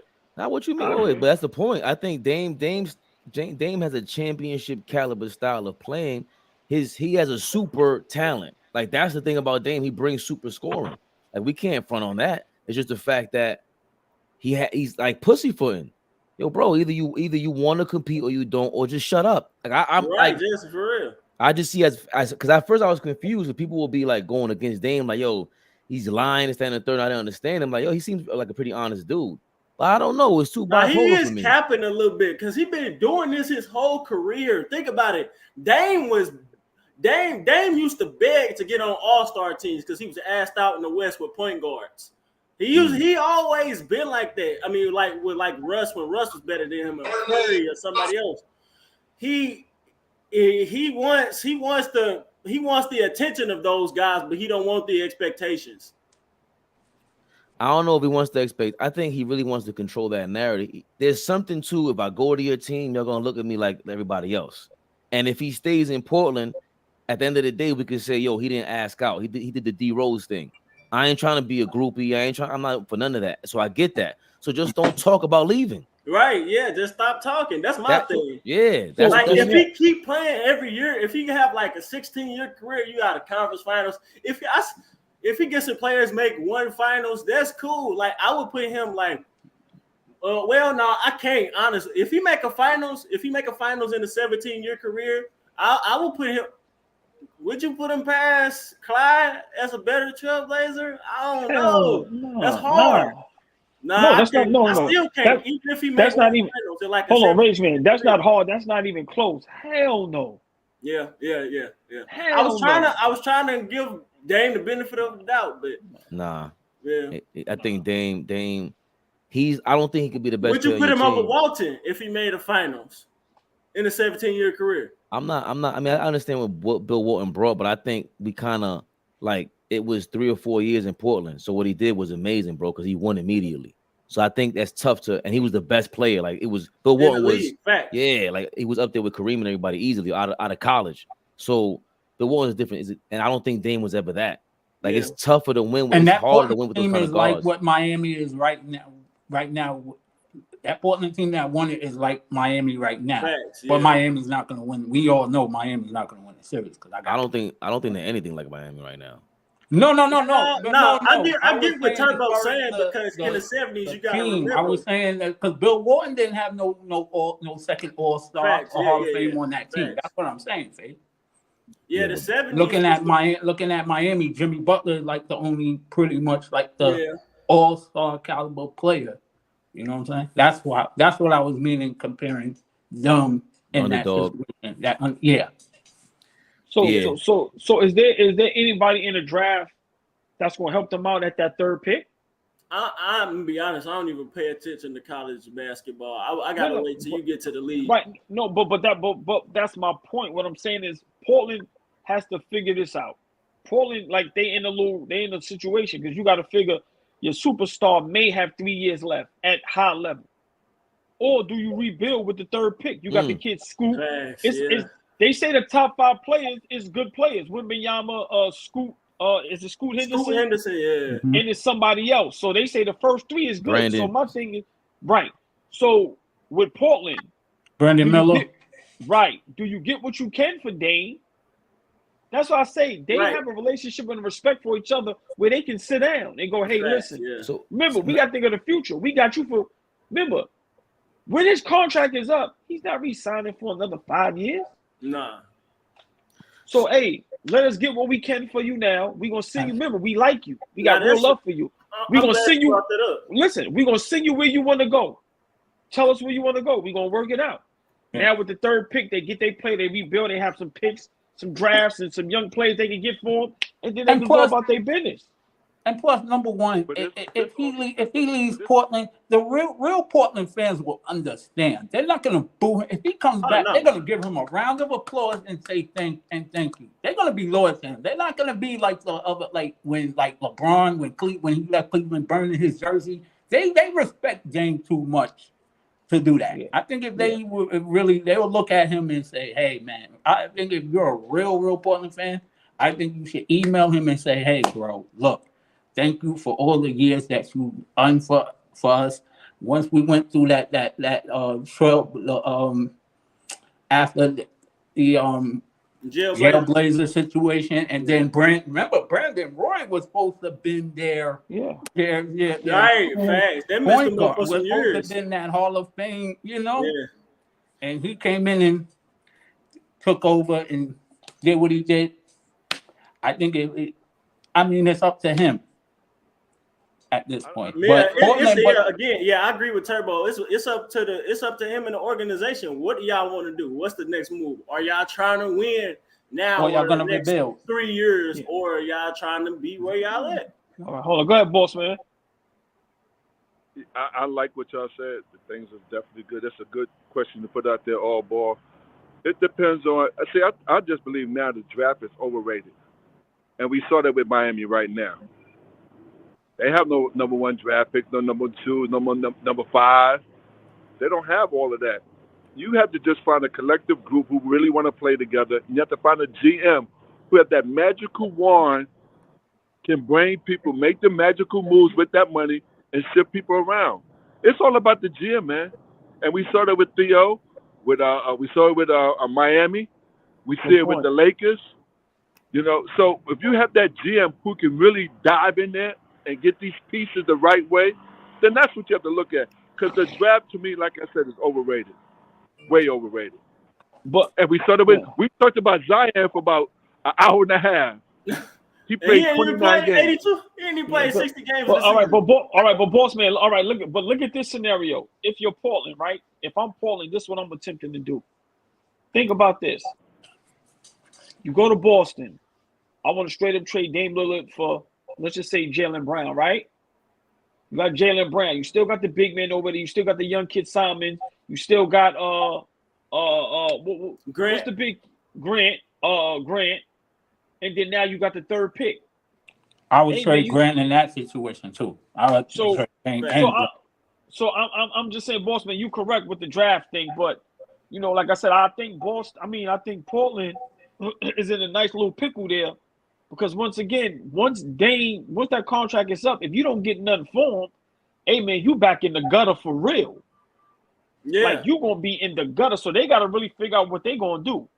And you're putting Chauncey Billups in a situation. It puts Miami in a better seat because he said it. He's opened his mouth up. My boy is banned. My boy is banned.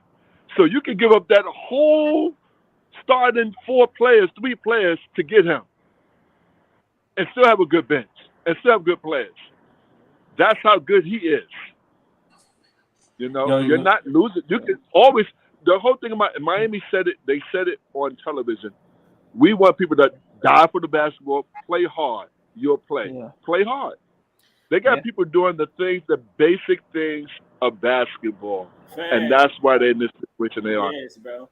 I forgot. You know what's crazy? I mentioned this in one of my videos. Like, I know Miami considered a big market, but outside of LeBron and Shaq, they don't really get free agents because of their culture, because of what's demanded of the players. So if you want to go there, you gotta be willing to work. So hold on. I'm gonna ask you this question. I'm glad you said that. If you're a ball player and you have four, you have to pick a state to go to. Would you go to Miami, California, Boston, Knicks? Which one would you pick? I'm going to Florida because of the taxes, for sure. I'm definitely not going to California. So that's the draw right there in the South. That's the draw. It should be. I can say, we talked about this a while ago, right, Fabian and AllBall? Yes. If you can save money, you're going there. You want to be in a less tax bracket. That's the whole thing about it. I forgot what AllBall said to trigger this thought, but it was something to do with the general manager and the ownership, and like they don't know what they're really doing. They seem confusing, and that led to Dame Lillard's thought, in my opinion, Now that I think about it, it's starting to talk a little like just is in conflict. So they got to decide what to do, because I forgot. Remember, Paul Allen, he came from Microsoft. He owned Portland, and after he died, it made me pull all this up all ball. After he died, Okay. Jody Allen took over. So Wow. everybody was saying she should sell the team. And look, they Right. were saying that she has toxic behavior going on around the organization. Right? Wow. So Okay.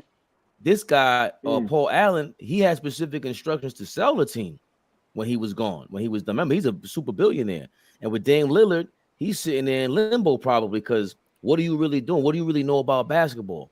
And they hired this other guy, what's the general manager's name? I think Bossman asked about it. John Cronin is their name. He made statements like the goal is to get better as soon as possible. Timeline wise, it's time to start having a roster to compete at the highest levels. They're not doing that. They're not doing that. That's a lie. Right. But look, sometimes in life, things happen in your favor. You got to take advantage of it. Look what's happening for Portland. You have two good young players in Simons and Grant. You have a big man that's decent. He ain't trash. He decent. You have a star player that right now, if you put him on the market, you're gonna get whatever you want for him. You have the third pick. So all these things just happen coincidentally. That's great for Portland. They have to maximize on it, because if you don't, if you take this third pick, now you keep Dame Lillard. Now after Now 2 you gotta years, do he something with that. Right now he gonna wind up going somewhere anyway, because you ain't gonna re-sign him for nothing crazy. Like he they got playing, opportunity. man. So Dame is tripping, bro. Dame should have been doing something a long time ago. Where would that GM go now then? Since you're saying all of this, the GM who just left Golden State, what team should he go to then? In my opinion, look at what you just said. Watch this. Watch this. You ready? You know our guy left, right? Yeah, the Knicks. Yes. Actually, you know what? I was gonna say the Clippers. Guy. I was gonna say the Clippers, but the Knicks, that's actually a good move. That would be a good move. If the Golden State guy wants to go somewhere and really do something crazy, come to New York. And I'm pretty sure he don't want to go to. He was just in San Francisco. I'm pretty sure he don't want to go to no damn Oklahoma City. Go to New York. Hold on. Go ahead, boss man. Here's the problem. Here's the problem with that. Hold on. Go ahead, boss man. What's that might be leaving? Where did Pat Riley leave? Where did Pat Riley telling people he's leaving? Pat Riley's not no young chicken, y'all. Well, he's not. He ain't going nowhere. And he's not the GM. He's the owner. He's the owner. He's the president. He can make. I'm just saying though. You want winners. Oh, he's the owner. He's a part. So I'm just saying, it's just the GM plays a big part of where people are going to go. Yeah, I agree. But if I'm Bob Myers, I'm coming to New York, but I'll let Turbo go. I just think Portland, sometimes the universe just happens to work for you, and you got to take advantage. You have a superstar right now that you can maybe get another younger superstar for. You have the third pick, and you still have two young guys on your team. I think you can build off that, because right now, with that roster, how it is right now, even with the third pick, if they get the young kid, you still maybe 8th, 9th in the West. Yep. Go ahead, Turbo. No, I was going to say with the whole Bob Myers thing, because you got to remember, he is a former agent, and then Leon Rose is a former agent. So I don't know how those two can, clash, and how that's going to work in clash, because that's too ego. Regardless of whether they're nice guys or not, everybody has an ego. Hold on. Let me say this. I don't care how big a person ego is. If me and you have the same job, but I'm way better than you at the job, there's no ego. Bob Myers went to Golden State and turned our whole franchise around. They got 4 rings. They went to 6 finals in whatever amount of years. There is no comparison. But you know why it is all? Because he did it. It wasn't like he went to a championship team. He built a championship team. I understand. So it's a little different. So it's a little bit more respect for him because he built that along the way. Now, if he goes to another team, are they going to respect him the same way Golden State respected them? I'm not knocking what you say. I'm just saying how these players probably going to think about all of this. No, I totally agree with Bossman and Turbo, because if you built the championship team, I'm going to you, Leon Rose. I got to answer to you. What'd you build? All right, you got the Knicks to a little more relevant, but nah, I'm Bob Myers now. Bob Myers the hottest ticket around, regardless if what we think, whether he is that great or not. I don't know, but he has enough cachet to throw around Leon Rose and be like, listen, it's either him or me. Yeah, no, yeah, and if Dolan is smart, see, this is my thing. If I'm Leon Rose, why would I do that? If we all at a job and somebody comes out of job and they're better than us at it, and it's going to help all of us grow and make us all legends, come on, bro, put your pride to the side. This is Bob Myers coming over here. This ain't no chump. Bro, let's do this thing together. I'm going to put my ego to the side. Let's try to make New York what it is again. Simple. And we still do need a little rebuilding, boss, man. Like, we still a player or two away. We need shooters. We need some things. So, I mean, I'm always going to vouch for my Knicks to get better. If we can get somebody like that, I'd rather him come to us than somewhere else. But I definitely agree with all y'all say. Y'all all make great points for sure. I don't see him letting Brunson and Rick, the Brunson's family, the Mall family, take like run amok. And Julius Randle's our best player. I think Bob Myers is a different philosophy. Also, ego aside, now he understands the Golden State philosophy too. Like that, they built the team for this era, and they understand this era. He might not even look at Tom Thibodeau like, "Yo, dog, you don't fit this era. You made way too many mistakes to win in this kind of ball game now. This ain't 2008 anymore." So I think that's a part of it too. Like the things that we talk about, Bob Myers might be saying out loud in that room while negotiating with Jim Dolan to get that position. Hey, hold on, y'all. You know those are his buddies. So hold on. Just so y'all know, Woj just said Suns are exploring trading Chris Paul and DeAndre Ayton, which everybody kind of knew. But you know when Woj say some shit, you got to listen. So the Suns is looking to trade Chris Paul and DeAndre Ayton. Let me tell you something, Woj. You know Woj and Shams got beef. And Shams be coming out with something, and Woj will follow up with it to like give him the hammer. Like, yo, he's whack. This is the real news. There's a real beef with them. I didn't even know about that. but with the Phoenix Suns situation, I'm kind of surprised. If I'm DeAndre Ayton, I think I would try to stay and play and try to see if I can get along with what's the new head coach. Goddamn. Nah. DeAndre Ayton got to go, bro. That shit is internally, man. Like, it wasn't only the coach, it's the organization and everything. He got to get out of there, bro. No, I think it was a Monty Williams thing. I mean, he gone. He got his bread. He got what he wanted. Mikal Bridges gone. He got his bread, and Monty Williams gone. I think bro, we can't have Woj come out and say this. Yeah, come on. Hold on. But also, and no, Rage Man. Remember, he's also beefing with the nigga. He beefing with one of the best players on the team, nigga Devin Booker. Bro, he got to go, bro. That ain't gonna work. He got to go. Coach of the team. I mean, when you're going to teams, these guys know where they're going. Some guys want to work hard. Some guys don't want to work hard. So they know what team they know what teams they go to when you have to work hard. They know typically when you go there, you got to play defense. Right. You know when you go to the Lakers, you got to do certain things. They know LeBron's going to drive you crazy. You have to play hard. You know you're going to deal with a lot of racism in Boston. So you have to. All this stuff plays a play when you're playing basketball.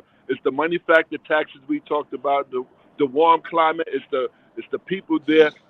Look at what Harden doing. Harden told everybody, "I want to be around strippers. Give me the best stripper places in the world. I want it." That's a fact. Hold on. It sounds like James Harden is gonna team up with Zion real soon, and whatever city. Look, man. Look, what it's doing to. It's messing the future players up because now owners are saying he has not proved anything. He played 29 games. We gave him all of this money. What do we reap behind that as an owner? Jordan said the problem with these players, they're being paid before they can show what they can actually do on the basketball court. And I was just talking about this. Like, how many players? I mean, Austin Reeves about to get $80 million. Like, I'm not saying what people deserve. It's not my place to say what people deserve. But he's gonna be on the roster for the FIBA World Team. $80 million, Austin Reeves. That's wild. That's tough to really like. Just put yourself in that position. Like, how do you stay hungry? You know what I mean? Like, it gotta be in you. It gotta be. Yeah, but that's very rare for anyone to be like that. Like that's why I say about Kobe is just a Look rare at Giannis. dude. Look at Steph. Them the rare ones. Look at Kawhi. Look at to a lesser extent now. Look at LeBron. Look at KD. And that's why you look at Miami and San Antonio and go, okay, they might be doing this the right way. Like if I had $10 billion and I could buy an organization, I need one of those guys to run it for me. The ones that are gonna hire everybody else that don't pay any I would games. want to be if I was an owner of a team, I would want to be like San Antonio, Golden State, or Miami for sure. 1,000%. I'm trying to think who else is in that category. That's it. Them the only one that got like a militaristic approach to things. Them the only ones. Miami, San Antonio, and I like that. I like what they do. Dallas. I don't like what they did this year. You said Dallas? Yes, I like what they did. I think Dallas. I think Mark Cuban. He too much of a risk taker. Like I don't Mark Cuban, and outside of 2011, they've had good seasons, but they ain't really been consistent. Like in terms of being like a contender. Well, they won. They shouldn't have won. To me, they shouldn't be. That year they won. They should have lost. But I think a lot of that comes with luck. We talked about that before, and they pulled it out. Yeah. I don't think they were the best team that year. What team was that? You talking about Mavericks with Dirk and Jason Kidd. Sean Marion was on that team. For their time though, I'm gonna give them their credit. For their time, they was a great 3-point shooting team. I remember how they did Kobe in that game 4 was ridiculous, and that don't get talked about enough. Like Kobe got played off the floor. Like everybody like Peja Stojakovic hit like 9 threes or something. Like they were going off, and that was the year after Kobe won the championship. He got swept. Well, the Lakers got and and not only that, they beat Kobe, KD, and LeBron in one year. Yeah, I give the Mavericks their props, like especially Dirk, because Dirk got over the hump. Yeah, because he's the A1. That's what I want to see from Joker. We got to put pressure on him. I was putting pressure on Joker back then. You can't be the best scoring point power forward I've ever seen in my life, and you keep not showing up in the playoffs. I don't want to see that. I got to call you out. That was my first round. That was my issue. That was my issue with Jokic. He in the finals. He 2 games away. If Jokic win, I put him. He definitely cracked top 10. I gotta take Artis Gilmore out my personal list because he's great. He's still top 15, but he didn't do enough in the NBA. So why is Artis Gilmore in your top 10? He was a pro champion. He one of the few pros to win MVP his rookie year. Great defender, great scorer.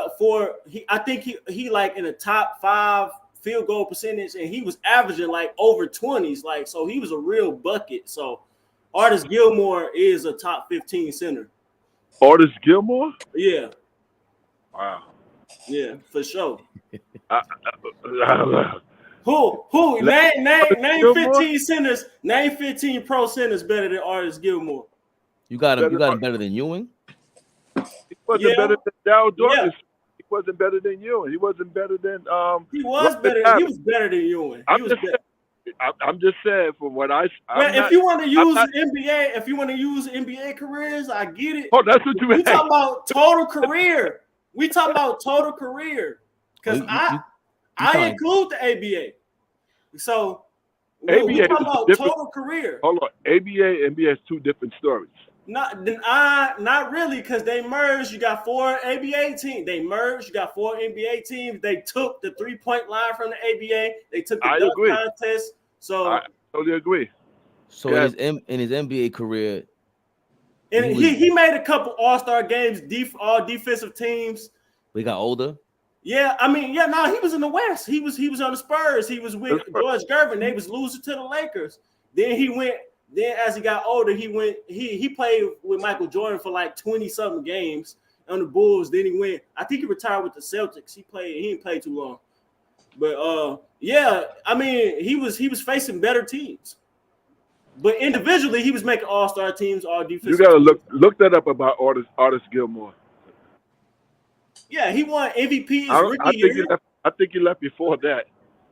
Yes, I don't think he. Yes, because Artis Gilmore played in the late 70s. Yeah. So he didn't play with no Kobe, no LeBron. He played with Mike. He played with Michael Jordan. Oh, okay. I don't think he played with Mike. No, he did. He played for like 25 games with Mike in the Bulls at 88. Okay. Well, he broke records in the ABA.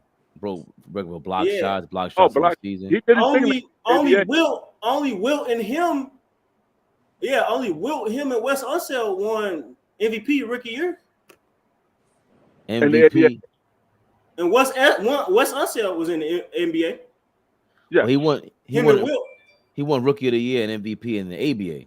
Yeah. Okay, but that still stands for something. Right. I still respect the boss, man. I still respect it. Right. If Dr. J top 75, and I do believe Artis Gilmore should be over some people like a Dame or AD, but if my point was if Dr. J is in the top 75, Artis Gilmore should be in the top 15 center. I think you need to rethink that, honestly. And I'm not knocking. No, I got you. I understand what you're saying. You know, I'm not knocking because I'm just respecting the history. Like ABA, like that's crazy. Like y'all got 4 teams. Y'all got 4 of their teams. Y'all took how they played the game. Like one of the bridge of the history, Dr. J. They don't even acknowledge Dr. J points. Dr. J got over 30,000 points combined. Like with 4 championships, he got 3 in the ABA. And 1, he a 4-time champion with over 30,000 professional points. So, he did not play with Mike. He rejoined the Bulls for part of the 88 season before being released. Maybe for a little bit in 87, 88. Yeah. But he went into San Antonio from 82 to 87. But he does have a hell of a career, bro. He had a heck of a career, no question about it. I didn't know it was this serious. All NBA 5 straight times, and all defense 4 times. Would you take him over Moses? No way. I think Moses 6 on my list. And all that. He got MVP of the season, I think twice. He got Rookie of the Year. Yeah. He got Moses number 6 on my first team, first team, and all that. So, I think Moses is the most. Because remember that Houston Rocket team knocked off the Lakers. They were the defending champs in 81.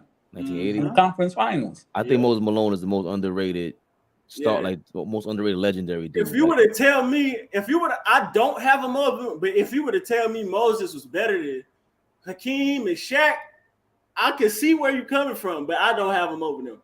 But if you forget Moses, Shaq, I would not argue with you. Moses taught Hakeem Olajuwon when he got to Houston. He taught him. That was his mentor. Yep. And when he first got to college, because he had his own gym. Yep. Out there, and the pros and everybody was working out. So everybody was doing. And we forget. A lot of people forget this too. Moses, fresh out of high school, like when people say Kobe and LeBron the best ever, that's not by far. That's not solid. No, but those guys acknowledge. Technology took a big part of that for those guys like a Kobe and all that. So it wasn't highlighted back then when a guy like Moses came to the league as a quote unquote and Moses played in the ABA. Moses played in the ABA too. Yeah. And he was with the Buffalo Braves for a hot minute. But they had 2 owners. The St. Louis Jazz. Or the Spirits. No, the Spirits. Yeah, he was with the Spirits for a minute, I think. But it's a lot of centers. We got how many centers we got right now that's superstars or stars? Like I'm gonna say, like great centers, like who gonna be Hall of Fame, and right now in the league it's probably like 5. Hold on. Hold on. Okay, so how many? So we got 5 now. How many in the 2000s? 2010.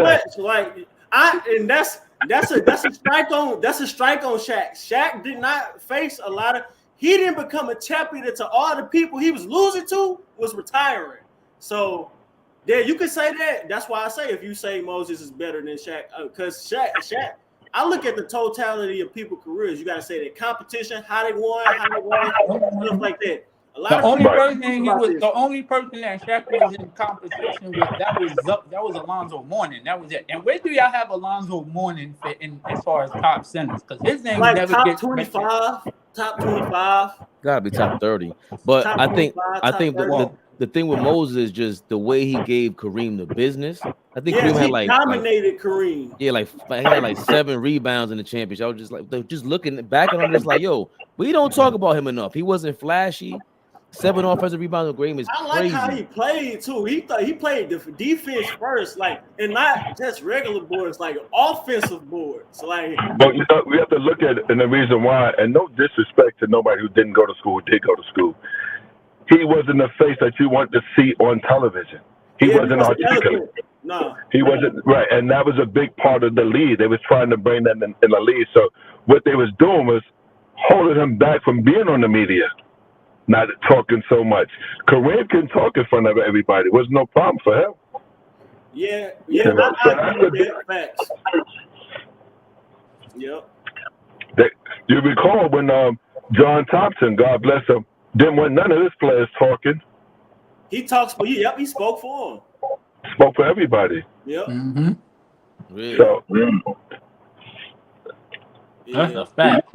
But yeah, again, if Joker win, he definitely cracked the top 10 in my opinion. But I think he got to do a lot to get top 5. Like, I got Moses 6, so, and David Robinson 7, and we gotta give credit to the history. I think let's say Jokic win 2 championships, another MVP. I think him being in the top 10 is enough. I don't think he's going to get higher because there's a lot of great centers. Like George Mikan is a top 10 center. I don't care what nobody say. The man won 5 championships. Unofficially, he won 7. And he won. He was the first superstar in the NBA. He did the first 3-peat in the NBA. He was the first dynasty in the NBA. George Mikan is a top 10 center. If y'all saying the Lakers is the greatest organization, don't in the same breath say George Mikan not a top 10 center, that's cap. So what about Bill Russell then? I got him number 1 or number 3 at the least. Okay. If you say the Lakers is the best organization, then don't mention George Mikan. You lying. Well, we can't say they're the best organization because Boston and the Lakers are tied 17-17. No, I'm saying if you're a Laker fan and you do say that the Lakers are the greatest organization, you have to acknowledge the history of George Mikan. I agree with that. And he wasn't a big cat either. He was 16. Yeah, I'm just saying he wasn't a 7-footer. Excuse me. Yeah.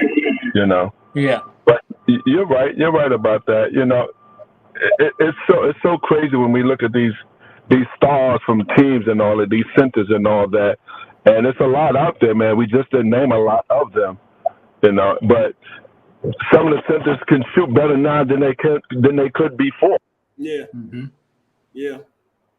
I acknowledge what he doing. Jokic doing right now. I like Fabian said. I just said he had to make the finals. He had to do something in the playoffs. And if he win this championship, man, he the best player in the world, best center in the league, top 10. Joker. Yeah, Joker. I mean, that will confirm it. I think he's the best player in the league right now. But I said the best player. I ain't gonna say the best center of all time. He the best. No, I'm saying he's the best center in the league. Right now. Oh yes, no question. Yeah.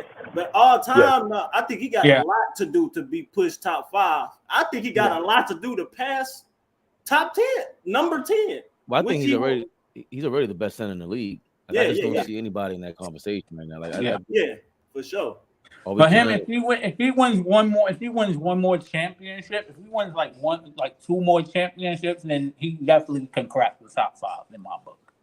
And win another MVP, he definitely can crack the top 5. Now, when I put him over a lot of ones, because now the narrative, because we got a lot of people that some young people, they may not understand, but we got some adults that are just as ignorant as the young folks. Oh my gosh, we've never seen a guy like Jokic before. Get out of here, miss me with that crap, okay? Hakeem Olajuwon was one of the most skillful centers I ever seen in my life to this day. But I don't think Hakeem, like it's not close. Hakeem's biggest flaw, his flaw was passing. Was that a flaw though? Like, yeah. My thing is, y'all. We're not y'all. I'm not gonna say y'all. People compare people like the wrong way. Like they compare them like their ability. Like, yeah, they don't. Everybody don't do the same thing. I'm comparing them like how they maximize what they are good at. Right, but so for me, I don't think like Hakeem was great in his own way, but he was more like, to me, he was like a big Jordan. That footwork. Yeah, he was a big. Oh, that's a perfect press. Because for you to be like, and because he was intense, he wasn't scared. He showed up in the moment. But passing, they didn't look to pass first. That's a real. I think personalities is not talked about enough when you talk about a player on the court. And Hakeem's personality was very intense. And when you're focused like that, that's what Kyrie not suffers from, but it hinders them. Kobe Bryant, it hinders them because you're a one-on-one scorer for the most part. You play defense and everything, yeah. But Joker is a point guard out there. How can I get the ball out of my hands and can I get it back? And he's just playing like chess and checkers and everything out there. And Hakeem, don't get me wrong, I think he had a vision, but for passing and play point center like this, Hakeem wasn't that. He had a handle, don't get me wrong, but he wasn't passing the ball like that. And again, I want to give Joker his credit. He hooping, but I think after you win, it's gonna be people going so crazy. They're gonna be exaggerating like a mug. Like, yes, he's averaging a triple-double. That's historic, center, crazy. I said myself, he's gonna be the first player to average a triple-double over the span of a season on 50, 40, 96. He's gonna be the first person to do that. My thing is, the people that's going so hard, they don't know. I don't know everything, but they speak so confidently and they don't know everything. Like Bill Russell, and if we was counting blocks back then, Bill Russell and Wilt Chamberlain would have averaged a triple-double in blocks. Like, they are unofficially, I give Russ his credit. Unofficially, Bill Russell and Wilt Chamberlain are leaders in triple-doubles, I'm certain, off blocks if they were counted back then. Yeah, I think the whole thing with that is Rage Man is like, think about when Michael Jordan is 84. I mean, Bossman can speak to this more. It's 1984. It's Michael Jordan's second year in the league or whatever. Let's say it's third or fourth year in the league. Yeah. When I say 88, it's third, fourth, fifth year in the league. Yeah, he didn't win, but it's like you get caught up in the phenomenon of this is what a phenomenon is. The beginning of it. We're beginning. This is how people are just responding and reacting to the phenomenon of the Joker, prisoner of the moment stuff. And imagine Bill Russell in his 6th year in the league, another championship, and you're sitting there like, yo, this is the best player in the league. I don't care about Wilt Chamberlain. He got all that other stuff. You'd be arguing the same way in 1968 about Bill Russell. Facts, so it's just the nature of human beings and how we, So the Joker thing is like, if we take it too personal, it's not fun anymore. Like it's kind of fun. It's kind of fun to allow Joker to be, yo, let's enjoy this, man. This is ill. This point center is crazy. Point center is amazing. Man, again, I said this. I mentioned. Sorry, boss man, you go ahead. No, good. Now, I mentioned this before.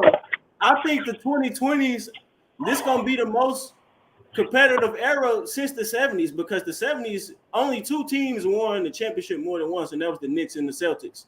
Nobody won back to back. The 2020s is gonna be like that. Since 2019, has already been 4 different champions. It's gonna be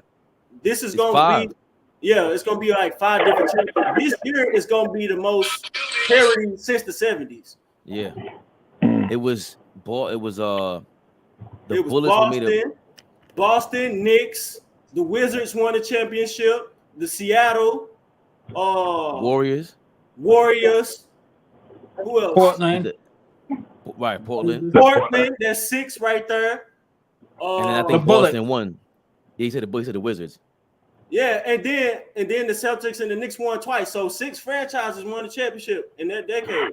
Yeah, and a lot happened. The merger happened, and I think now the merger that's taking place, like the how you say the subconscious or the unwritten merger, is the merger with the world. Yeah, like there's so many world stars that are yep. coming in, and it's just different nowadays. And also the rule changes. Like there's gonna be, we had a super team era is over, and I think they're gonna regret this. They're gonna regret it because the last decade.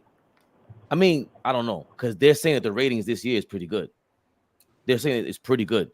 So super teams are good because it give other teams something to strive for. I can see that in business, but competitive wise, like I like parity and I like one team dominating at the same time. I like both, but I wouldn't mind seeing a decade of like 7 different teams winning.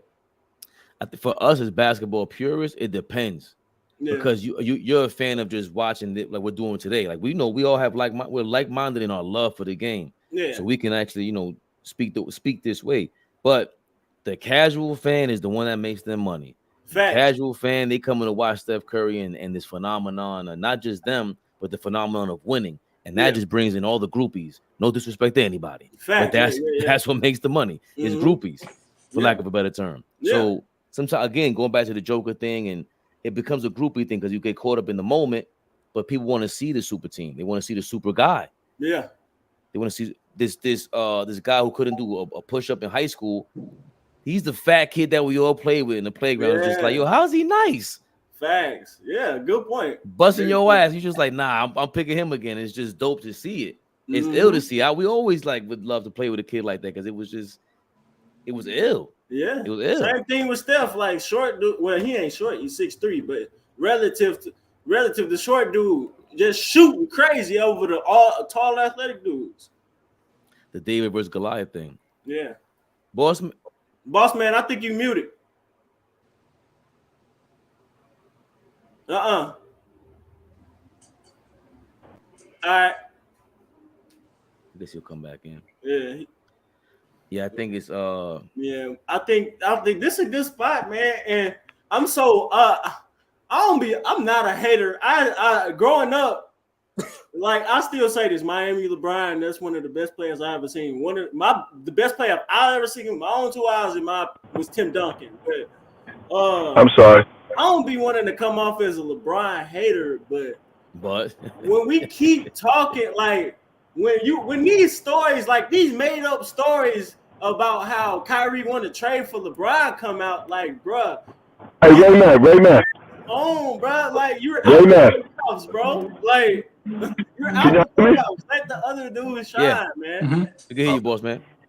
Yeah, we can hear you. Raymond, first before we talk about that. Yeah.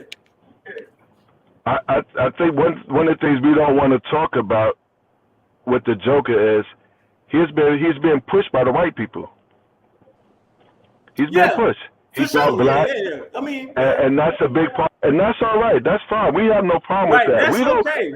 And that's the thing we're talking about. We're basketball fans. Whether you're black, white, Chinese, Puerto Rican, Dominican, Germany, we don't care. We just want to see good basketball. Right. People are not enjoying this. And when Faye talked about Curry, people want to go see Curry because he's going to play every game. He's not going to sit down. So my kid, I can't afford the $2,000 seat.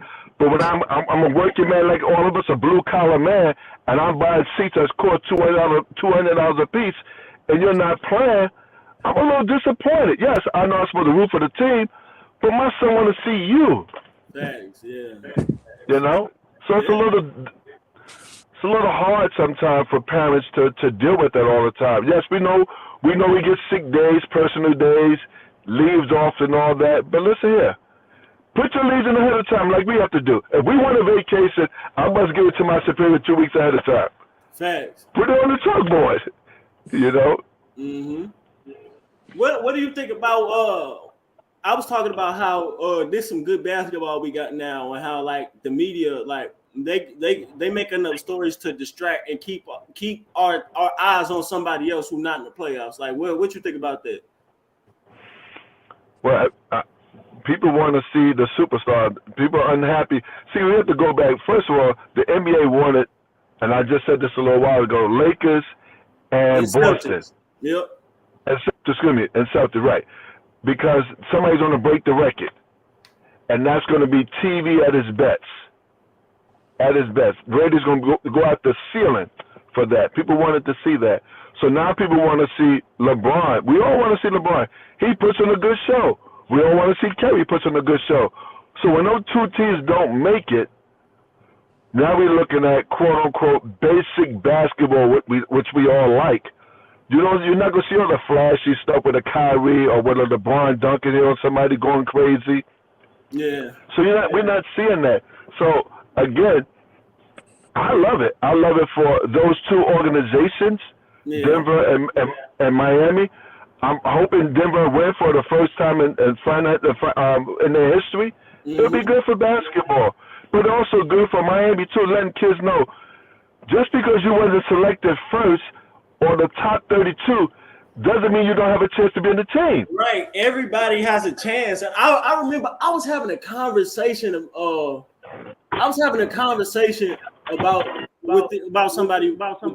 this a long time ago.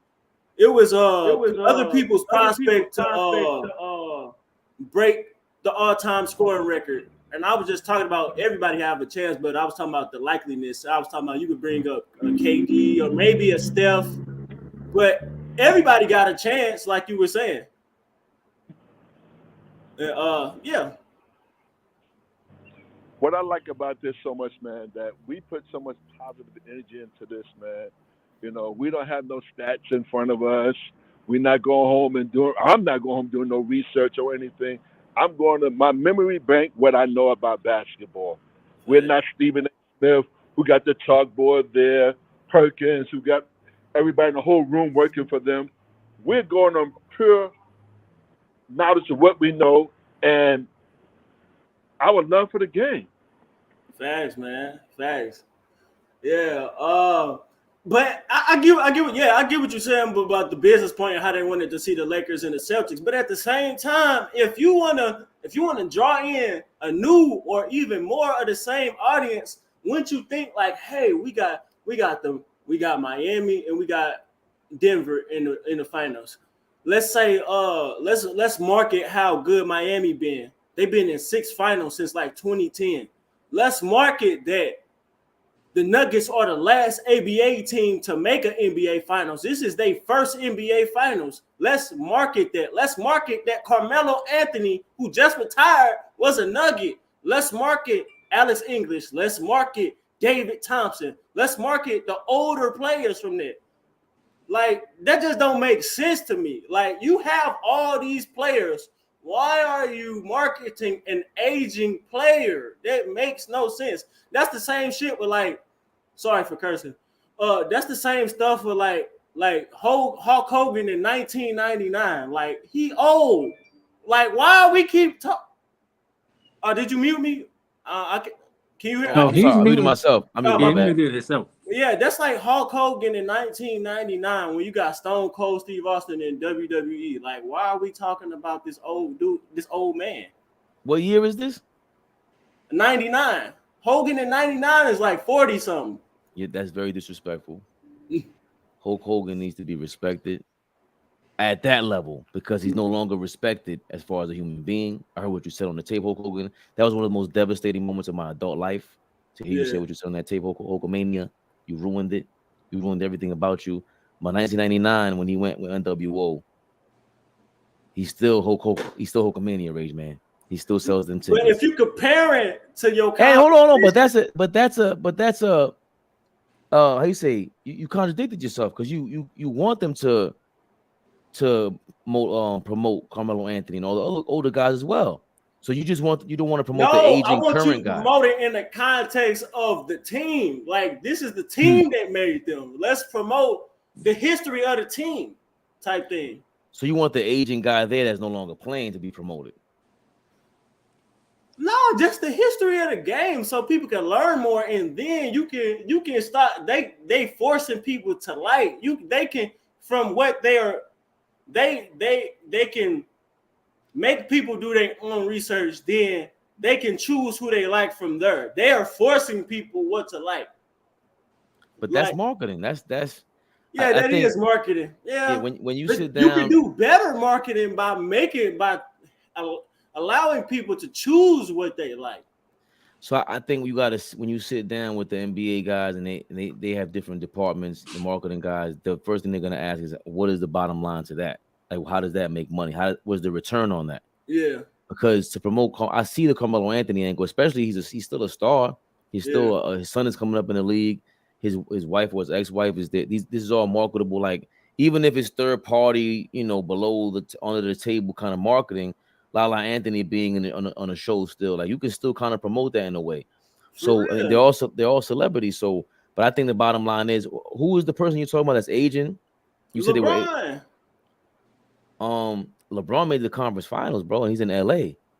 Like, he's not there by accident. Like that, all that stuff. Shaq went to LA, so he's still a star. He has basically he runs an agency. For him to make the conference finals, and I'm pretty sure, I would love to look at the ratings. I'm pretty sure they were pretty decent, and it's LA. It's that market share is amazing. Yeah. So can you promote? I don't know. Joker will have to win. I would think he's going to be in the Tim Duncan category of guys who are going to be great, and I don't know if they're going to be able to bring ratings. Facts. But if I'm not mistaken, I'm already going to be that point might not stand because they're saying it. Let me just look that up instead of pondering. Yeah. We talking about ratings? The ratings for the Denver Nuggets versus Miami Heat. Thanks for clarifying that because people are listening and got to be clear about it. It's funny. Like last week, Robert Ory was on all the smoke podcast. That was a dope episode. I like that. Episode. And he was saying that when they won the championship, they were the defending champs. He said, "Yo, we rarely got as defending champs." He was like, we was disrespectful. He's like, we barely got put on national TV. Yeah, we the big time you gotta game. remember that was right at the beginning of that offensive revolution. So, and who was they facing? Yeah, they was facing the Cavs. So them Spurs in the mid 2000s, they don't get no love. Again, some of my favorite series is that Indiana versus Pistons in 2004 or Spurs versus Pistons in the finals. Them some of my favorite playoff series. I want to revisit it because I remember watching it in real time and going, I'm not going to watch the rest of this series. This was boring as hell. The Spurs and Pistons, I was disgusted. And the Robert Ory shot happened. I was like, oh, I missed it. All right, cool. But, I think it was one boring. of them, it might have been 2007. Yeah, he didn't win that Finals MVP. That was one of his worst performances. He didn't play hella bad. Tony Parker won the he didn't play terrible. It was just the error. Like, he shot a low percentage. He didn't average like 25 and 13. He averaged like 23 and maybe like 11 or something. So this is 21 and 11. Where's it at? Why is it taking long? Is this it? Okay. Yeah, that run was crazy. That 95 run was crazy. That was one of the greatest runs. That's still, I mean, yeah, that's the lowest seed to win the championship. 6 seed. Yeah. So it's saying this is a day ago. Game 2 stellar TV rating show that the fans are actually excited about Nuggets Heat NBA Finals. Number 1 seed apparently weren't interesting despite a lot of evidence to the contrary. Who's in here, boss man? It turns out the NBA doesn't need traditional powers like the Lakers and Celtics. Don't believe me? According to Nielsen, with 11.9 million average viewers, Game 2 of the Heat Nuggets actually matched the audience numbers from Game 2 of Warriors Celtics last year. Oh wow, that's amazing. Game 2 even had near its peak in the fourth quarter. Okay. It said if that weren't enough, Game 2 of the 2023 Finals even had 15 million viewers at its peak near the time of the fourth quarter. Oh, that's what you just read? Yeah. So that's okay. Yeah, see, that's my thing. This is proving why we in the game of teams, in the game of 32 teams. Why are we promoting one player on one team? This proves we do not need LeBron in the playoffs, let alone the finals. For someone who claims not to be a LeBron hater. it been like that since he left Miami. I honestly thought he should have retired after he won the championship in Cleveland. If he would have retired then, he retired undeniably. At minimum top 10. But it's still stars being promoted. Like Jimmy Butler is leading Miami. It's not as much as LeBron. LeBron getting the #1 amount of marketing dollars at 38 years old. That's ridiculous. Deservedly so. He got Nike behind him. He's a machine. Like we gotta give him his props. Steph Curry's a machine. No, when you got a team, okay. I'm glad you brought this up because this goes back to the previous conversation with popularity and stuff like that. Right. LeBron got a lot of money behind him. That don't necessarily make him popular. You have to push him. You have to garner popularity when you have all that money behind you. So they're going to put marketing dollars in you to get that return in investment. That doesn't make him naturally popular. Hence why none of his games are the highest viewed games ever. The only ones was with who? The Warriors, and the common denominator, they still have some of the more popular games. LeBron James is not organically popular. That's what I'm saying. Like, because even when the bubble, that wasn't even rated, which is funny because what the hell was everybody watching? That didn't make sense to me. Like, why? Oh God, nobody was watching. Everybody was in the house and they weren't watching that. So I never looked into why not. But that's the lowest rated finals probably. They was watching The Last Dance probably. Was the finals going on? Nah. No, the Last Dance was like the Last Dance was in summertime. Right. It was in summertime. Yeah, early pandemic. And then the bubble was November. Hey, they was watching streaming. They were streaming Netflix, Hulu, HBO Max. They was watching other stuff. We weren't interested. Wasn't nobody worried about sports at that time. Like, and that was a stupid decision. Well, no, it really wasn't because again, the NBA had to make a loan for that. They were running out of money, so they had to do the bubble. But that was some of the worst basketball I've ever seen. And I don't know why nobody keep counting that. Like, the bubble was terrible. Like, quality, it was bad. I got to rewatch it then because I don't remember it being that bad. I just remember just feeling weird because the crowd isn't there. Like, no, that's the whole difference dynamic was gone. Like, the fans and the travel, like, that is a lot of it. Like, and then people want to count that. That's like one of the more super outliers. Like, even if you want to discredit the lockout, that's more likely to happen in a sports league than a 4-month suspension. A lockout is more likely than COVID, than a pandemic. So even if you want to say, oh, 99 didn't count. Okay, we've seen sports lockouts before though. But go back to your point with the money, right? That's part of the problem. Like going back to what you said, part of it is that now the NBA is in competition with everything that's streaming, everything at that point. So you need a boatload of more money to market that championship, which is call it what you want, but it's a TV show. Yeah. You got 7 episodes at most of it, at minimum 4. Yeah. But I don't think, like you said, they have to borrow the money to make sure that they recoup something. And now you don't have the Nike. You have to probably borrow marketing dollars from everywhere to promote this thing. So yeah, what you're saying is true. Marketing dollars, you can make a star. Yes, you can. But I still think you got to have a starter to promote that as well. Like now, I'm going to give LeBron. LeBron got some. Now, he is a terrible actor. LeBron is a terrible actor. He's a liar, but he's a bad liar too. But hold on, Rage Man. What do you like about LeBron? I actually do. No, LeBron, he's some. I like that he got a good team around him. I'm not going to necessarily say, I'm not saying he's dumb, but I'm not going to say he's the smartest person ever. He got a great team around him. And I just like, again, I said his greatest contribution to the game was showing players that you don't have to be loyal to a team. That's his greatest contribution. What was my point? I was going, what before you asked me that, what was I talking about? You were throwing some more LeBron here. I was trying to stop you so you could at least acknowledge this man's greatness. I'm not hating on Brian, bro. But again, like most of all this is marketing behind LeBron, man. That's all I'm saying. So what do you think it was behind Jordan? It was marketing, but at the same time, he matched his marketing. LeBron is not matching his marketing. Well, okay. There's nobody who did what Jordan did. Nobody. Like, he was a TV show. Like, he was a movie character. The way he won, his pops passed away. He came back. His whole he was a movie. The way he played on the court, his style of play, it's way more. We would all rather pay to see Jordan than LeBron. I know. I remember what I was about to say. I was gonna say LeBron. He got some star power to him. So yeah, he do have star power, but to be doing this at this rate, at this age, is bad for business. Well, I don't see why. We're talking in different eras about somebody's playing basketball at a high level.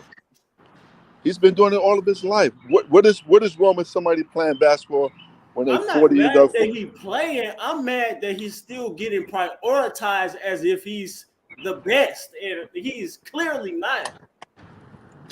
So who do you think? Go ahead, I'm sorry. Yeah, no. Who do you think should get priority? Younger players. Name them.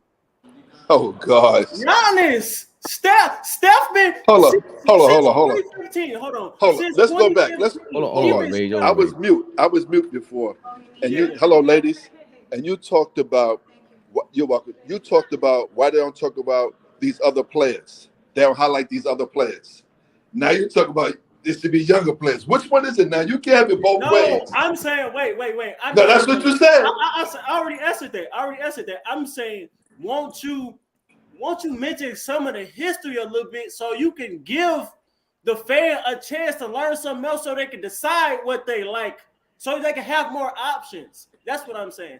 But, no, boss man, he said he's down with promoting the older players, but they got to be retired. That's what he said. Promote Melo. Remember, Denver's in the championship. Promote Melo, but he's retired, so he's cool. Yes. That's what he said. So LeBron, you can't promote. He's saying you can't promote him because he's still in the league. If David Stern was commissioner right now, he would have been stopped promoting LeBron James. Look how he did. Look how he did Allen Iverson and Dennis Rodman. After the last dance, Dennis Rodman was out the league. After a certain year, he was not promoting Allen Iverson no more. Whoa. That's not true. That's not true. Allen Iverson came into the league with a gag order on him. And right. I'm saying after his stint with the Nuggets or something, he went. No, but that's that's after the Malice and the Palace, and that was a very racist rule in place. They were trying to say that if you look like this guy, we don't want to promote this lifestyle. True. Meanwhile, every kid all these white kids had braids in their hair, like they want to see this. Right. That was a mistake. David Stern moved on. He knew how to move on. No, he did not. But David Stern made a big mistake with it. That was messed up.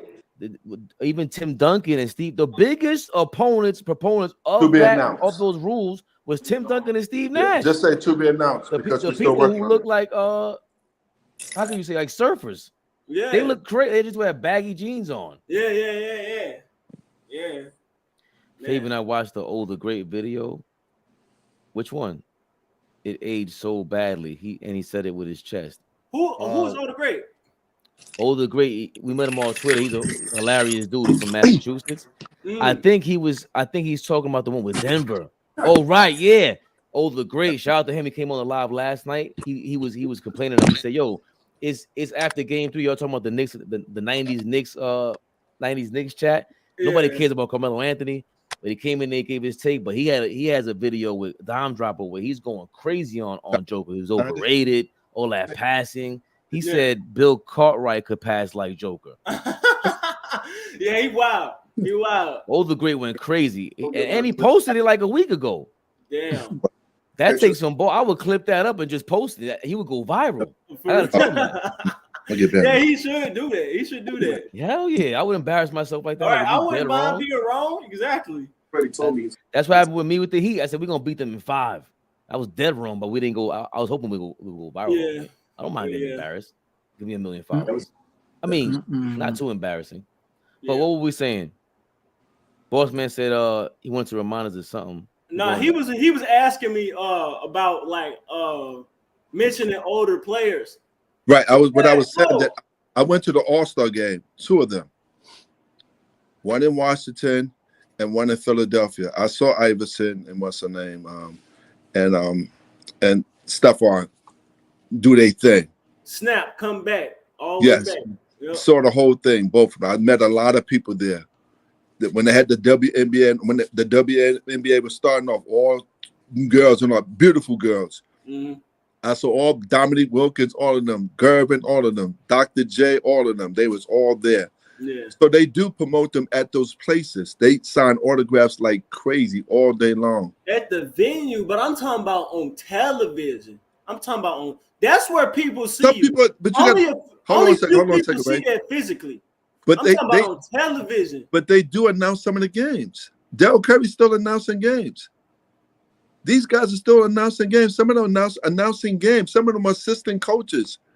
They're not. When you want to hear a coach, you don't want to hear the assistant coach. You want to hear the head coach. Yeah, I get what you're saying, but let me bring up a better topic. This is a gimme right here. Is this not a gimme for NBA just to promote this? This is literally a gimme. Carmelo Anthony just retired, right? Let's promote that and how that relates to the finals. Let's promote how the Nuggets, the last ABA team to make the finals, let's promote that. You know, considering that you have an ABA team that has 5 of your championships. Is that like not a give me? Is that not obvious to do? You muted, Faye. How would you want like a commercial? Like how would you want to do that? Something like they did a commercial. Like it took them nothing to make a commercial about the Heat in the first game of the finals.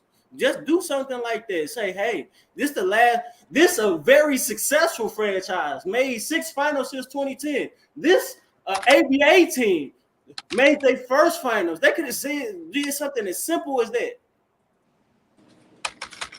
Like they need me on their marketing team, bro. They need, hey, NBA, cut the check, man. But I don't think it's just about marketing. Is what do you want them to do? Put more tweets out? Like I'm pretty sure they got a bunch of burner accounts, to work for any billion-dollar corporation. Yeah. What are you gonna do? Like promote these videos? Like, yo, this is and I'm sure you could do something, ill like that. Especially with Melo making him an ambassador of some sort. But it lends itself to the whole Dwight Howard and Carmelo saying like we're banned from the NBA. That now gives it more credence because it's just like you're right. Yeah, like what are they doing with that? Now, while I just said they shouldn't be promoting, it's the super prioritization of older players is what I disagree with. I don't disagree with having veterans and older players in the league at all because I still think that not more so Carmelo, but Dwight Howard and Boogie Cousins can still contribute. Me personally, I don't think there's nothing left that Melo could contribute. Scoring that don't even matter because right, but not to be to defend. Right, but to your point, where not even being an ambassador role like that, I ain't got to play basketball, but at least I can. But remember, part of it is also Carmelo kind of wants to promote himself as a Knick. It seems like so if you promote him as a Nugget now. He wants to get his jersey retired. Probably. Yeah, good point. Yeah, you're right. You just made a great point because he did go out on bad terms with them. I don't think and I definitely don't think now what Jokic doing, they gonna retire his jersey. So, yeah, you made a good point with that. But they could have did something. They could have made some gesture. They making gestures for everybody. They just made new trophies. You could do something. I think. We don't talk about Dave Thompson enough. So all you have to do is say this is bucket. That's Michael Jordan's OG. Went to NC right, State. That's his inspiration. Yeah, like that. I think those are easy ways because I think a lot of people don't know that. So the Michael Jordan is the name recognition. You can sneak Michael Jordan's name into that. Look, in real time, we're coming up with a concept for the NBA, and it's fun for us, and it's fun for anybody who's learning that, and it will go viral. Yeah, like that's my thing. Like it's so many things. They're just super lazy, like going with LeBron year after year after year after year. I seen the Cavs and the Warriors 4 straight years. I'm just hold on. I'm just excited. It's just LeBron. What does LeBron have to do? LeBron ain't got nothing to do with this. We're in the finals. I haven't seen LeBron mention once. He tried to steal the show early and say I might retire. Then they finally got rid of him. They mentioned them they made up that fake story about Kyrie wanting to trade for him. That's literally not true. That's not true at all. I forgot about that. I'm sorry. They just made up a story. That is wild. I forgot. Kyrie literally just said a couple days ago, don't listen to nothing they say. I'm not talking about nothing. The final's still going on. A couple days later, well, I don't believe him. I don't believe that, but I still think is I forgot that he was mentioned, bro. Melo has been getting disrespected for so long. Evan Archer, thanks for commenting. I don't think he's been there. Me personally, I think Melo one of the more overrated all-time great players. I don't think he's a top 75 player.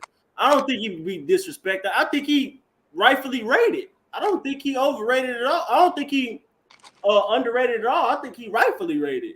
But no, I think he's overrated. I don't think he's disrespected.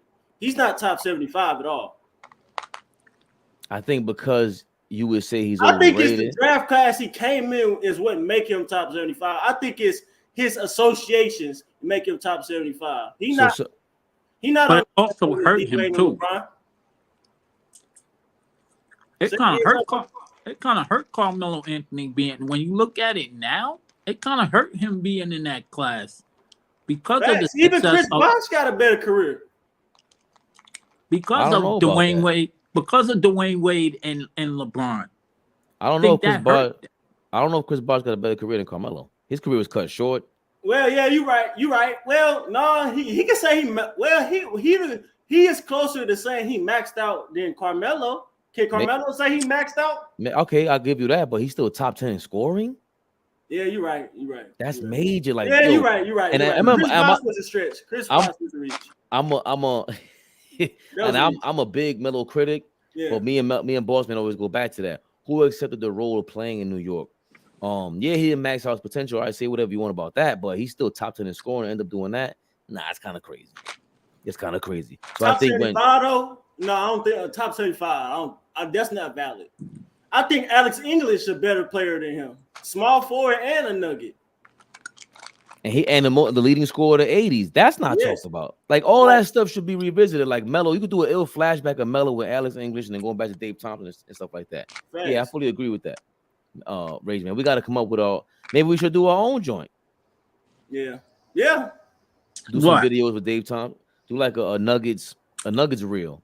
Show Dave Thompson, put Michael Jordan's OG. Boom. Then you got Fat. Oh, we allowed to do that? Jokic putting up triple doubles. What's another nugget that was known for triple doubles? Fat Lever. Simple. Something right there. See how simple that is? I even know that because I know he played for Dallas. Fat Lever playing. No, he played for the Nuggets too. Yeah. An all-star. See, so Allen Iverson played for the Nuggets, made the finals. That's something else right there. You could easily, I just don't. Maybe Nuggets moments. Yeah, I don't know how you could really. What else happened in Denver? Then you got the Dikembe Mutombo, first AC to be the first seed. What's that place? Remember the reverse. The reverse was happening right now. Right, first AC to be the first seed. This all easy promo. Chris Jackson. Robert Pack. Oh my God, he had hot. I think they're gonna stay away from him. But yeah, these are a lot of ideas for real. Thanks, guys.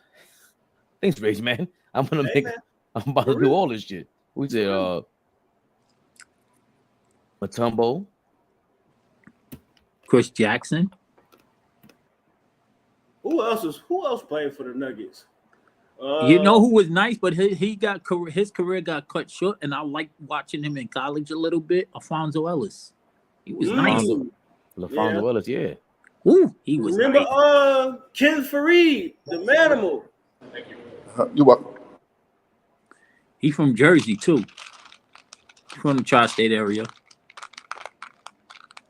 Who else? Who else played for the Nuggets? You got Ken Fareed, Ty Lawson. Them guys, they wasn't. You could mention George Karl. This dude on social media every day. George Karl could say something. You could make him a video. That's where you lost me. Don't ever mention George Karl. Yeah, I fucking hate George Karl. He's sick too, right? Yeah, he's sick. He had cancer. He's still tweeting and stuff. But just the way they talk about him, like for J.R. Smith to still say the way he did, and still Kenyon Martin for still. I think it's a generation class. That's all I think it is, because certain players don't say nothing. Certain players don't say nothing. Yeah, it's a generation class.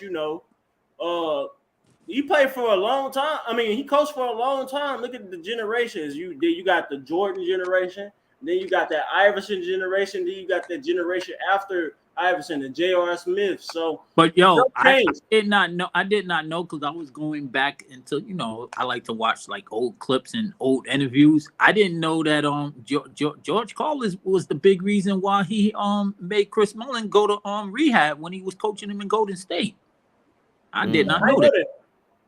No, I didn't know that.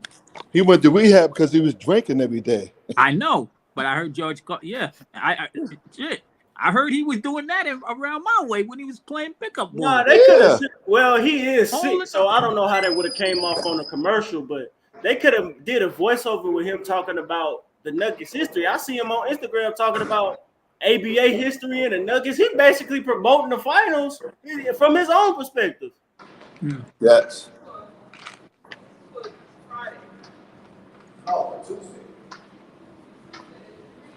Yeah, man. I just think the NBA could do better.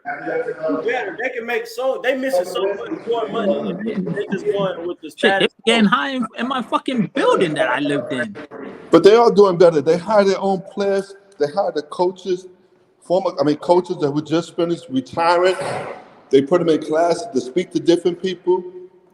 They go to the All-Star games. They are doing things. Some people just want to stay into the basketball world. We just don't see it, like I said before, like that. There's some things that go on behind the scenes. There's a lot of guys. There's a lot of guys that's in the retirement that works in the that's the president of the retirement whatever their title is, and or there's so many. Yeah, they do. Well, yeah, they do. They do good. They do good by their older players, man. But I just think they could help. They can help educate the viewer, man. They wanna spread propaganda to the viewer. They ain't really trying to educate. So Ray, that's a good thing. I'm not trying to be funny. I swear I'm not. Why don't you write something and get it notarized to the NBA? Hey, I would like to do this for the older players. Put something together. You never know. They might buy that from you. You should brought up a good point. Now I have my own YouTube channel. I try to educate people as much as I can. I'm not a teacher, but I'm learning at the same time. But I could do that for sure. And I got so many years ahead of me, man. I might work for the NBA one day. Exactly. You never know, man. LeBron's gonna blackball you. I don't know what you're talking about. Oh, facts. He gonna blackball me. He gonna buy that ass for real. If this math is correct, then the equator must be here, and Chicago has to money. When game 4 is it? Friday or is it Saturday? No, tomorrow. That's a must win. Miami gotta win. If they don't win tomorrow, it's a wrap. Oh, they're not winning then. You think so? You think they're gonna lose twice? Oh, they lose it. Yeah. Woo. Miami. It's my brother right here. Woo! It's my big brother right what here. What up? Yo, what's going on? Oh, yo, what up, bro? Everything good. Easy. What's going on? Easy. What's going on? Everything good. You gotta hold that, bro. You better pull off. They got all these people get ready to park. They all gonna get tickets. They don't know it either. Uh-oh. What current players do y'all think could be a successful coach in the future? I love the ideas like guys like Rondo or CP3 becoming coaches. They say that, but if it was to be somebody, it would have to be a point guard. But because those usually the players the type of players that take coaching roles are point guards. But I don't see them becoming coaches just off their personality type. I don't really see any player being a coach. If it's not a bench player, but outside of I don't see a star player becoming a coach. It would have to they all fail. That's negative. What? Jason Kidd was a star player. You said Jason Kidd was a star player. Yeah, I'm talking about now. I'm talking about retire. I don't see no star player now becoming a coach.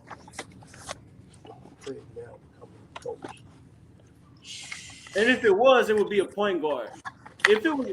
But outside of that, it would have to be like a bench player. You know who might be a coach though? Like a Luke Walton or something. You know who might be a coach? Chris Paul. Nah. Nah. He likes to coach. He likes to teach. A coach, though, on the sideline, it's a difference. It's a big difference. I think he likes control, like being a point guard and having control over everything. Be a floor general. I don't think he would be a coach. It's a big I think so. I think and I think that the jury's still out with Jason Kidd, but he's proven a lot, I think, to make the Western Conference Finals and to instill confidence and stuff like that. But I think CP3's in that ilk. Like, it's usually a backup guy, right? Like, even with Chauncey Billups, the jury's going to be out on him. But to be a journeyman and then finally get his spot with Detroit, I think it means, like, there's something to them understanding that since I wasn't a star, everything's not going to be given to me. And just understanding being a role player. Like, that's a good point. You have a position on the organization. Magic Johnson, he did a stint. He was terrible. Magic Johnson was a terrible coach. Greatest leader in basketball, terrible coach. Ooh, Bernardo says, but he didn't want that. He didn't want to coach. They said Dr. Buss forced him to do that. Bernardo says Andre Iguodala could be a coach if he wanted to. Why do you say that, Bernardo? I don't see that. He's a great perimeter defender. I put Iggy on the level of like a Kawhi and a Scottie Pippen or like perimeter defense, but I don't see him being no coach. I don't think he's on that level. He up there. He a great perimeter defender. I'm not saying he's not, but I can see the way he talks about like Tech and all the guys speak highly of him. Except when he went to Memphis, they kind of looked at him like whatever. Yeah. I don't know if they disrespected him, but they kind of looked at him like whatever in Memphis. Yeah, facts. Well, I can see the way they talked about him in Golden State, and it's all opportunity too. Yeah. Sure. Remember, Danny ain't got a towel thrown in his face by Robert Horry, so he was kind of disrespected. Now facts. Yeah. So, and Steve Kerr found his calling because he went from general manager to head coach. Yeah. Steve Kerr was always going to be a coach, though. I think I ain't trying to get too deep. He was always going to be a coach. Just going on his associations, he played with Mike. He was under Pop. He was under Phil Jackson. That was bound to happen. And then he also played for a great college coach. May he rest in peace, Lou Olson. That was bound to happen. You look at the history of Steve Kerr. He ain't come out of nowhere. I'm just say that. Evan Archer says Haslam too. He's kind of already one. He's more of a bench guy throughout his career, though. A coach, though, they would have been gay. They still got this man on the floor. They ain't finna give him an office job. Well, yeah, they are. They gonna treat him like a king. Miami is different. If this was any other organization, they had him on the floor there alone. They not giving him no office job. They might, because look at Jerry Stackhouse. I didn't think Jerry Stackhouse could be a coach, and all of a sudden where is he? He's not in North Carolina, but he's in Vanderbilt. That's ill. Like I didn't, and now you got somebody who's Haslam is of the same cloth. They're both enforcers. Nobody played with them. Yeah. So I think there's a chance there. I think it's all about communication. I've never heard like Jerry Stackhouse speak when he was a player that much. He was always usually like checking somebody or being too excited when he came to the league. He's like, "Yo, this league is too easy," and Jordan gave him like 40, something like that. Yeah. But Haslam seems to get like he's very confrontational. So for somebody to be able to grab your attention, keep your attention, and motivate you, that's a big deal. Yeah. What do you say, Turbo? I mean, I can see Jerry Stackhouse like maybe like coaching the NBA as a former all-star player. Yeah, I can see Jerry Stackhouse playing the league because you remember he was coaching the Toronto's development team. He developed Flam Bleep and Powell and all of them. He played a big part of their development. Yeah, that's major. Yeah, he's a big part of it. And what's the other kid? The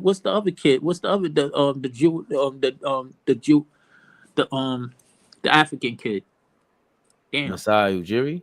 No. The kid that plays on Toronto. The OG? Yeah. Not him. No. Siakam. Yeah, he was he played a big part of those guys' development. Yeah. Y'all think Kyle Lowry done once his contract over? I think yeah. Okay. Boss man, I think you muted, boss man. Oh, and then just wow. He going with his bro. Andre Miller could also be a coach. Iggy isn't just a great perimeter defender. A cottage team. He's an exceptional b-ball mind, very smart guy, and everybody says a great locker room presence. Yeah, Andre Miller that's could what be a college basketball coach. I haven't heard. That's the other thing with Steve Kerr. We got to see. That's my thing with JJ Redick. When we talked about that before, Rage Man, when he was interviewing for the Toronto job, and we were saying that's the Steve Kerr route, where at least we get to see him on the sideline speak about basketball. And as a fan, you go, okay, well, at least he knows. To me, he sounds like he can communicate whatever his vision is, his point of view of basketball. So if I could buy into it as a fan, I'm pretty sure. Not every single player, but he's going to get enough players respect, and he's been around the greatest. Steve Kerr was around the greatest, so has Andre Iguodala for that matter, and Andre Miller has been around a bunch of great players as well, and so has Haslam.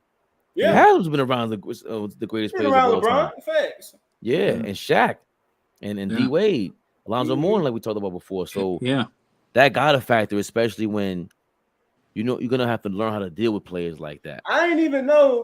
I didn't know this, but what was Bob McAdoo on the Heat or something? Because he got a job with him too. Yeah, he's been assistant coach since Pat Riley was there. Oh, he was assistant coach. That's why. Okay, I'm like, wow. That was Pat's right hand man. I didn't know his affiliations with the Heat. So he he played with Riley, right, on the Lakers. Yeah, he played with him with the Lakers. Okay, he brought him with him. Okay, okay. He said, "I got a job for you," and he's been an assistant ever since. And now he still works with him. He's a scout now. Okay, yo. Okay, Pat Riley a real one. He take his guys with him. I'm sorry, I was mute for a while. So what I was saying before, the guy that played with LeBron in Cleveland, he was a shooter. He's a GM. Forgot his name. It slipped my. Kyle Korver? No. Kyle Korver's still playing. He's a black guy. No. Kyle Korver is in somebody's own administration now. But the black shooter for Cleveland. Boy-headed guy. Oh my God. Oh, you talking about black shooter? Gerard Smith? No. Hell no. I'm tripping. Hell no. Wow. Gerald Smith just got his master's degree. You talking about Cleveland? Which one? The one championship? No, Booby ain't doing nothing. Open this up. I'm gonna look for it right now. Championship Cleveland team? Damon Jones? Yes, that's what it is. Damon Jones. Yep. Yeah, Damon that's Jones. one of LeBron proteges, though. That's only because he was LeBron, though. That's not. But he's doing I forgot where he's at, but he's doing a good job because he got a GM job. Yeah, he's doing good. True. Yeah. And also, James. What's he doing? And also James Jones that played with LeBron on Miami. I think that's like LeBron's best friend. Yes, he was with Miami first. Mm-hmm. And LeBron James Jones. You talking about not James Jones? James Jones. That's what we meant. Yeah, James Jones. Yeah. James Jones is in Phoenix. When you said Jones, Jones is in Phoenix. I give LeBron this. He put dudes in the right spots, but they will serve him in the midst of doing that. I like. About 8 o'clock. I give LeBron his credit. He put his guys in the right position to benefit him. Love y'all. Be good, man. That's what I always say. But they all do that. Yeah, and they all do that. He just had the opportunity to get that. Yeah, I give him that over Jordan. Like he took over the business side of the NBA. He cracked that open. Yeah, he opened it. He broke the third. LeBron said he cracked it open. He just changed it. Yeah. What LeBron did was amazing. Really? Yeah. You don't think Jordan did pretty well? We said Jordan. I'm saying with him going to the Miami, he broke the fourth wall, showing teams like, hey, you ain't got to be loyal to the team and wait until you hella old to leave to get a championship.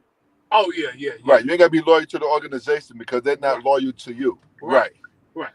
I think Jordan, he started it because he had the first super agent with David Falk, and then remember that was Patrick Ewing's agent. That was even X-Man's agent when he went to Boston. Yeah. For a long time, I thought Jordan did some bullshit and like try to put the bird in X-Man's ear, whisper in X-Man's ear, get him to Boston, separate him out of New York. But he denied that. He said the Knicks took too long to sign him. But to have that, remember, Jordan was telling them, "Yo, I'll go to New York if you keep playing with me." To the Bulls, that was the negotiating thing. So LeBron took that super agent shit and said, "You know what? Yeah, so I think he saw what Jordan did. My thing is, though, LeBron had the decision. I remember LeBron had the decision. Yep. He had the press conference. David Falk had Alonzo Mourning. He had Reggie Miller. Like he had a lot of dudes. Yeah, fact. But the decision, like Easy saying, like the decision is that changed basketball, that changed sports. Yeah, that was next level. when he made that Easy. and made the press Easy, come to that gym and all that, and sat down with everybody, and made it a big guessing game. Yeah, come on, man, that was crazy. Yeah, that was food right there. It was the way he went about doing it, though. I think over his career, over the span of him doing that, he's definitely tarnished that legacy. But that's his greatest contribution to the game. Nothing on the court there, but it's still over time he's tarnishing it because he been more unsuccessful with it than successful in terms of basketball. Like he still got a losing record in the finals, going where he want to go. Not with Miami, though. Not with Miami. But he went everywhere he went. No, but he went 2-4 in Miami. He went 1-4 in Cleveland. Whatever happened, he went wherever he went, he won. Yes, but he didn't win. Jordan didn't win everywhere he went. Wherever he went, he won. Whether it's a super team or not, you ain't telling the whole story, though, boss, man. You ain't telling the whole story. Hey, yo, you know what's crazy? Nobody never thought about this. You know what? LeBron might be the first NBA player to have his jersey retire in 3 different places. No. That's Wilt. Wilt got 3 jerseys retired. Where? LA, Philly, and Golden State. Warriors. Golden State. You're right. Yeah, but you're right. Here's You're the right. thing, You're though, right. This is what we diminished a lot, though. These conference finals, when you win the Eastern Conference, that's a championship game. People act like they don't realize that. The Western Conference Finals, the Eastern Conference Finals, LeBron got 10 joints, B. Like that, act like those ain't 10 championships LeBron won in the NBA. Oh my God! We don't talk about the finals, but I'm just saying. Hey, I give you that. I always say that. That's real shit. No, you're right. You're absolutely right. Wilt does have to go with 100% facts. But we say, boss man. Hold on. We say, boss man. I said that's what you talk about, sir. Yeah, all the time. I say if you like to get somebody to contend, that's a different level of dude right there. No, I give LeBron. No, LeBron is a great player. I'm not denying that, but I'm saying the East was not the East of today. What was LeBron's biggest rival when he came back from Miami? The Atlanta Hawks, coached by Mike Budenholzer. Who was Miami's biggest threat in the East? Paul George and Roy Hibbert. Y'all want to always say people always diminish the East Conference Finals. Like I don't understand that. Like no, I'm not. You got to go through a gauntlet to get there. You know why I don't like that? Easy and Turbo and Rage Man. I'm gonna tell you why, Rage Man. Why I hate what you just said. Right? What? Even with the bubble. Oh, he did. That was the bubble, right? You know why? Because if he would have lost, what would you be saying? Listen. I want to clear this up. Whoever would have won the bubble, wouldn't have counted. I don't care who would have won. Okay, now go back to all the Eastern Conference Finals that Easy Al just mentioned. If he doesn't make one of them, you're talking about it. He doesn't make 2. And God forbid he wouldn't have made 3 of them Eastern Conference Finals. Yeah, you'd be putting that over his head every day. I'm gonna say this: the Eastern Conference in 2019, when the Raptors won, wasn't the same when LeBron was winning with the Cavs. It was not. The Eastern Conference in 2019 was not the same as LeBron. Eastern Conference in 2016. Can I ask you this, Rage Man? Can I ask you this? Do you respect anything LeBron James? Yes. I do. That was good, Fave. That was good. But we gotta stop putting the asterisk on all this stuff, though, man. You know, as far as the bubble or somebody's hurt. If somebody's hurt, so what? They hurt. Listen, I'm a Spurs fan. Hold on. I'm taking 99. I don't care what y'all say. Short season. Can we acknowledge this though? Compared to every other season, the bubble is a super duper outlier. Can we acknowledge that though? No. Because we had the short season in 99. No. The Spurs won. That's not the same. In 99 when we won the short season. I just brought that up. The difference in 99 is a lockout in a sports league is way more likely than a pandemic break. So it's still harmful to all of us, wherever you want to do it, monetarily or health-wise, health and safety, money and health. We're talking about the world. This is the world. A lockout is more likely than a world pandemic. Oh yeah, no, it's more. No, I agree to that. I agree to that, but they still have to play through it. They still have to play through that, and they play through it. So we can't diminish somebody won something in the bubble. Yeah, I'm not taking that in 99. Boss man. We got 5 championships. Hey Ray, the Lakers got 17. You should go be a lawyer, man. You love the debate, and I love it. That's your energy, and I love it. You bring positive, good energy. You don't get mad. You stay in your point. I love it, man. You know, he just makes other people get mad. He lives up to his name, boss man. They be I don't going be crazy. trying to make. Hey, I don't be trying to make nobody mad. I be trying He got me mad one time. Yo, boss man, he blocked me because he kept talking to this Kyrie Irving. We got into it a while back. That was a while back. We done passed it up though. Him and Rockstar Mel was getting ready to go at it. Well, Rockstar Mel, come on. Yo, Rockstar Mel and Rage Man are two birds. I think Mel genuinely don't like me or respect me, but it's okay. Yeah, he doesn't. No, I don't think so. I hope not. I hope the respect is there, but the dislike is present. But the respect gotta be there. You can't be disrespectful. But I was gonna say you can't say the bubble is a flaw, is a fluke when the same 4 teams just appeared in the conference finals again.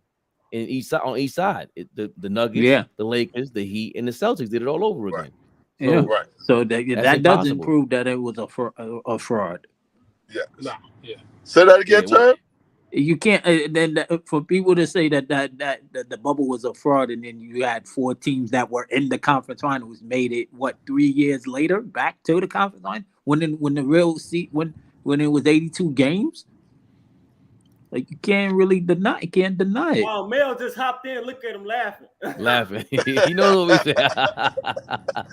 Rockstar Mel's crazy ass. We were flaming Beloved last night because he was going off about Magic. The same way you feel about LeBron, he feels about Magic. He was going crazy. Like I'm like, he said he genuinely. Oh my god! Yeah, he said he'll take. He said he'll take Isaiah Thomas over Magic. You don't like Magic. Like that's just cap. We don't know. Easy. We don't know. That's cap. No, I think his logic was that he said that Isaiah played with less than Magic. That's true, but even then, that's a fallacy. Like the Detroit Pistons wasn't talentless. Yeah, so what that had to do with Magic? Somebody had less or more. Everybody don't have the same level of talent, though. Like that's a weird comparison. Nah, boss man, he tried to say, and it was a great point at first. Like a bunch of his assists is made because Kareem is present, and we're like, okay, and Scoot was there, and then Scoot. He melted him like candle wax last night, boss man. It was over for him. If it's so easy for everybody to throw the ball in the paint, then why we don't have a lot of guys with more assists? Exactly. He said, "Yo, boss man." He said, "All right, Norm Nixon was the point guard before that. How many assists did he average? And now go take how many assists did he average after Kareem left? 12 a game. Then we went back and we found out the average amount of assists when Kareem sat he missed 34 games with Magic for like 10 years. 11 assists. How many did he average when Kareem was in the game? 11 assists. All-time. It was all it was a game. It was a flame from beginning to end. He started off well, but he started wheezing in the background. You know what's so crazy about that? Like even Norm Nixon said, he said, when we got Magic, and then also at the same time they got Michael Cooper, because he was like, when it was just us, we had trouble beating Seattle. He's like, the Sonics was giving us the business, and he said, they still have not all of it. They still have some of their championship core in the early '80s. The Sonics. He was like, finally I got some dogs that can play and run with me. Because he said, we was having issues with the Sonics was giving us the business. So he said when Magic and Cooper came, said that made the game easy for me. Because they started running. When you change it around the league, nobody was running back then. Everybody was set up and going. Mm-hmm. They started running, and it was called Showtime for a reason. Yeah. If you run the court, you get the ball. I'm gonna still be in the comments. I'm gonna get off the live though. No doubt, Rage Man. All right. Go always ahead a pleasure, man. Yeah, what you saying, boss man? I'm just saying that with all that being said, I wish I was there when Beloved was talking. Beloved is also another passionate person, and he got to say, "Can I get my connect? Wait, let me get it." So, oh my God! I can't wait for that to happen, because I'm sure we're gonna bring that up at some point. Because anytime we bring up Magic, his face turns red. He should not bring up Magic ever again, because that was a roast. It was from beginning to it kept going. We looked up all the stats and everything. It was like, bro, this is a horrible take now. You can't ever make it. His 2 good points were the number 1 assist guy is Magic or John Stockton. Number 2 is Magic, whatever it is in that order. Right. 1 and 2. And you look at the top 5 scoring list. You got Kareem up there, and you got Karl Malone. I said, okay, that's a great point. But then once we went to the numbers, Kareem averaged like 29 a game before Magic got there. He played with Magic, it was like 20 a game.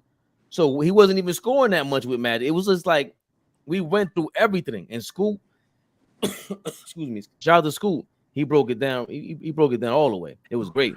Yo, I ain't going front to this day. I still don't. I'm not a conspiracy theory guy, but I still can't get over. In '82, they win the championship and they got the number 1 pick and got James Worthy. That's still like, yo. That had to be a trade or something. Yeah, that was from like I think the 78 or 77 trade with Cleveland. I think they did it with. It's some crazy trade that the Cleveland Cavaliers gave the Well, you got to remember back then, who had the most money was the Knicks, Boston, and them. So they was buying everybody off. They had the money to do it. Yeah. Oh, so you mean they had a chance to they were conning people? Yeah, of course. Yeah, dude, the lottery's always been fixed. Let's not act like, dude. Oh gosh. So you think? I don't want to go conspiracy theory, but here's the thing. I'm a Spurs fan, right? We just got the number 1 pick, but we signed the dude when he was 16 years old. We signed him when he was 16 years old in France. So how can he go somewhere else? They had to get the Spurs the number 1 pick. He was already signed to the Spurs. So it's like, come on, man. It's just some of this shit we gotta realize that they gotta put in place. The Spurs is the franchise that can't diminish. You know what I'm saying? So they won't let them go quietly. They gave him the number 1 pick. So for Worthy to go to LA back in '82, it was the same type of magic. Same type of bullshit they put in there. But that's just me, conspiracy theories. I'll let that one go. Oh, no, so you think that everybody said was the lottery fixed for the Knicks when they got Patrick Ewing? Oh, that was definitely fixed. That one right there. That was 100%. That's another one. That's just. But like, you won't go conspiracy theories on here. But like, I'm just saying, like, yeah, sometimes they have to do it. They got the ring. So I guess Magic and Bird was fixed in also.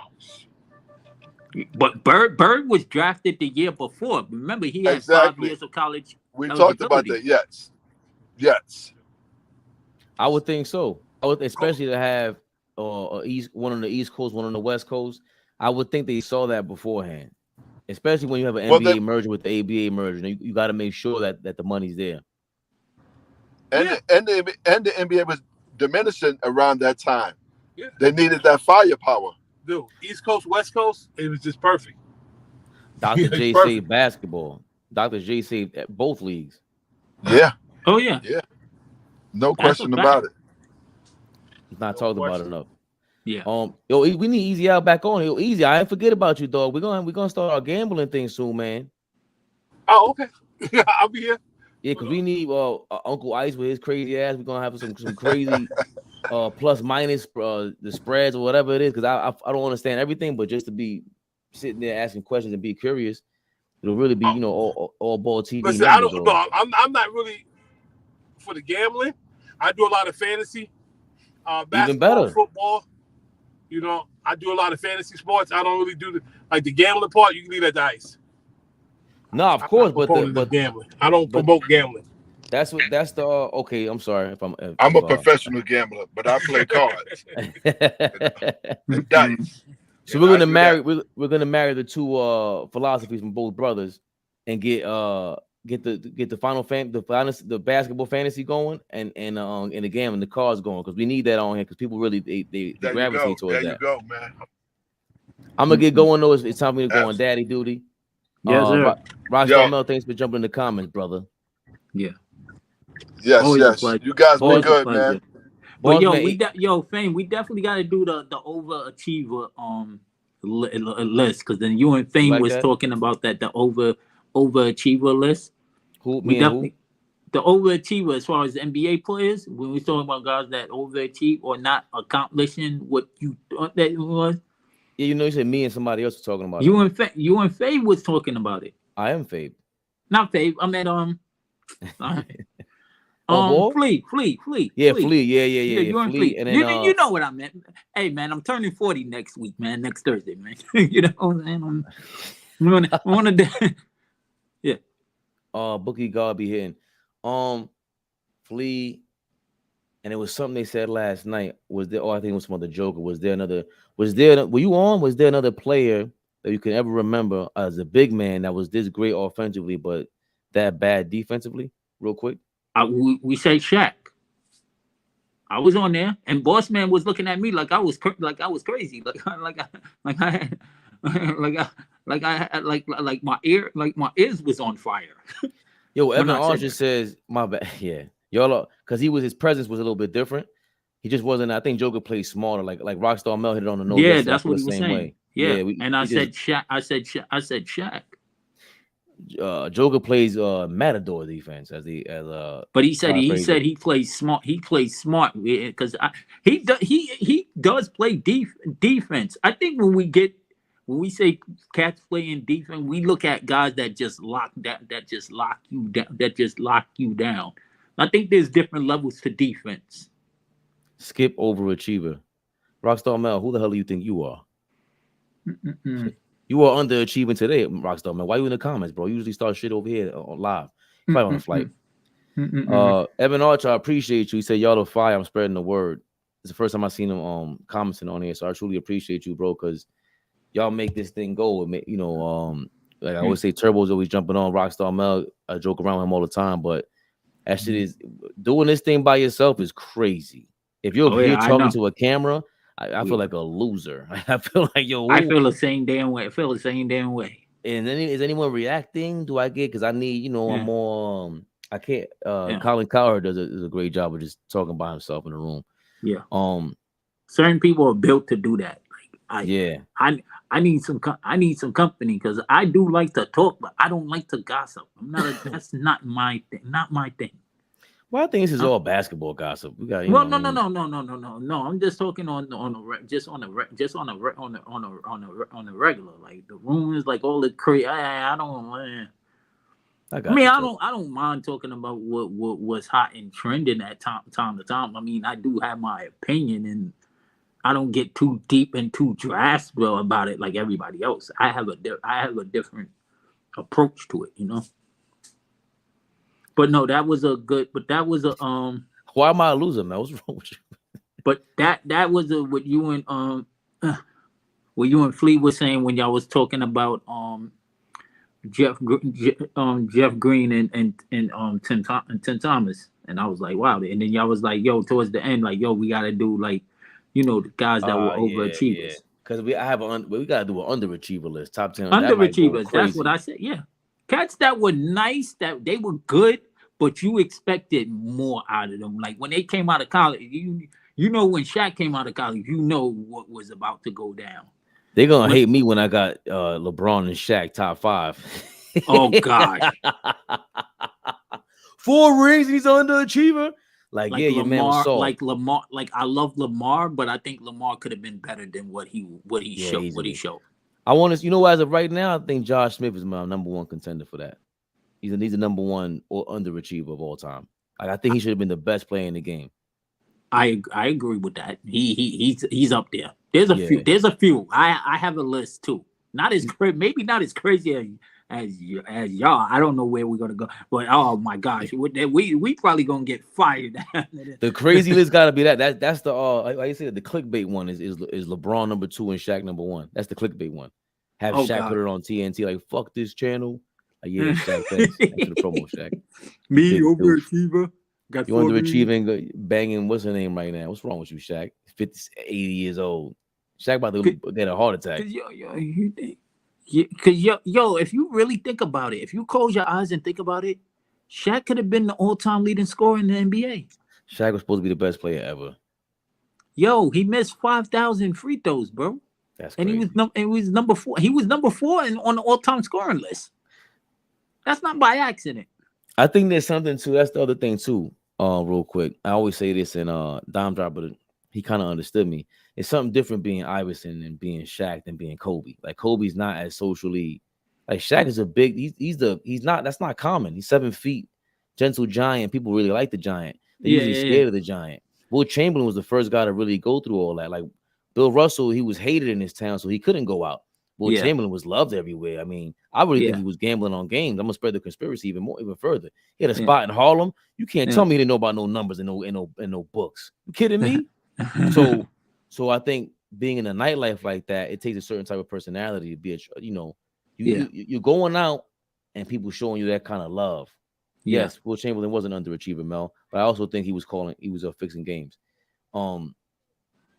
And same thing with Iverson, same thing with Shaq. I'm not saying, and that's why Jordan is Jordan, because he went out there, he was still gambling and he was still going crazy, and he still was Michael Jordan. So that's just not, it's the one of one. But he had an appeal to him. Like Jordan didn't go out and party every night, but he had an appeal to him. That's different.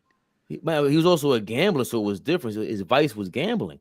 He didn't have. I don't think he had the vice of women in that nightlife. I think there's something to just being that guy, the party dude. Like I don't think Jordan was that, but no, that's what I said. Like Jordan loved the nightlife, but he was different. Like you said, he was out in public, whether he was gambling, golfing, or playing pickup games. 1000%. Turbo, I'm out of here. 3 hours. Yes, sir. In. You are the man. Appreciate you, Rockstar Mel, Boss Man. Easy Al made an appearance. That was Easy Al's first appearance on here. Evan Archer, I appreciate you jumping on here, calling us fire. I think that's Easy Al's first appearance. Bernardo, I see you. Dime Dropper. I don't know what you were talking about. Fabian spelling my name like Phoenix Plays. I forgot to shout you out. Nick Pillow, I ain't see you today, Nick Pillow. What's wrong with you, Nick Pillow? Is everything we okay? haven't seen Nick Pillow in a couple of days. He was here yesterday, because I he was okay. Yesterday. Yeah, I'm doing that yesterday. Flea probably getting back to the crib. Turbo. Yes, sir. Tomorrow, 2 p.m. You already know what time it is. Well, I'm probably gonna miss the show because I'm at work, but I know we're gonna be live for tomorrow game 4. The game, yeah. How dare you miss the show, but it's okay. But I'm gonna miss the show, because I don't get off at work until 4. So, but I'll dip and dabble and see what's going on. I gotta see what's going on why I can get on here easy, but I can't get on my phone. It blocks me from my phone. I don't know. It blocks you to get through StreamYard. Yeah. So you might have to go to settings. Is it Android or? I did it on set. I did it on settings because I came on my phone on the episode when this wasn't working. So I don't understand. Something's going on. Yeah. All right, we'll figure that out. We'll talk. We'll discuss that another time. Easy, Turbo. Yes, sir. Easy, All Ball family. Tomorrow, 2 p.m. Same bad time, same bad channel. Eastern time. 2 p.m. Eastern time. Check y'all later. Fabian Perspective. AllBallTV. All Ball.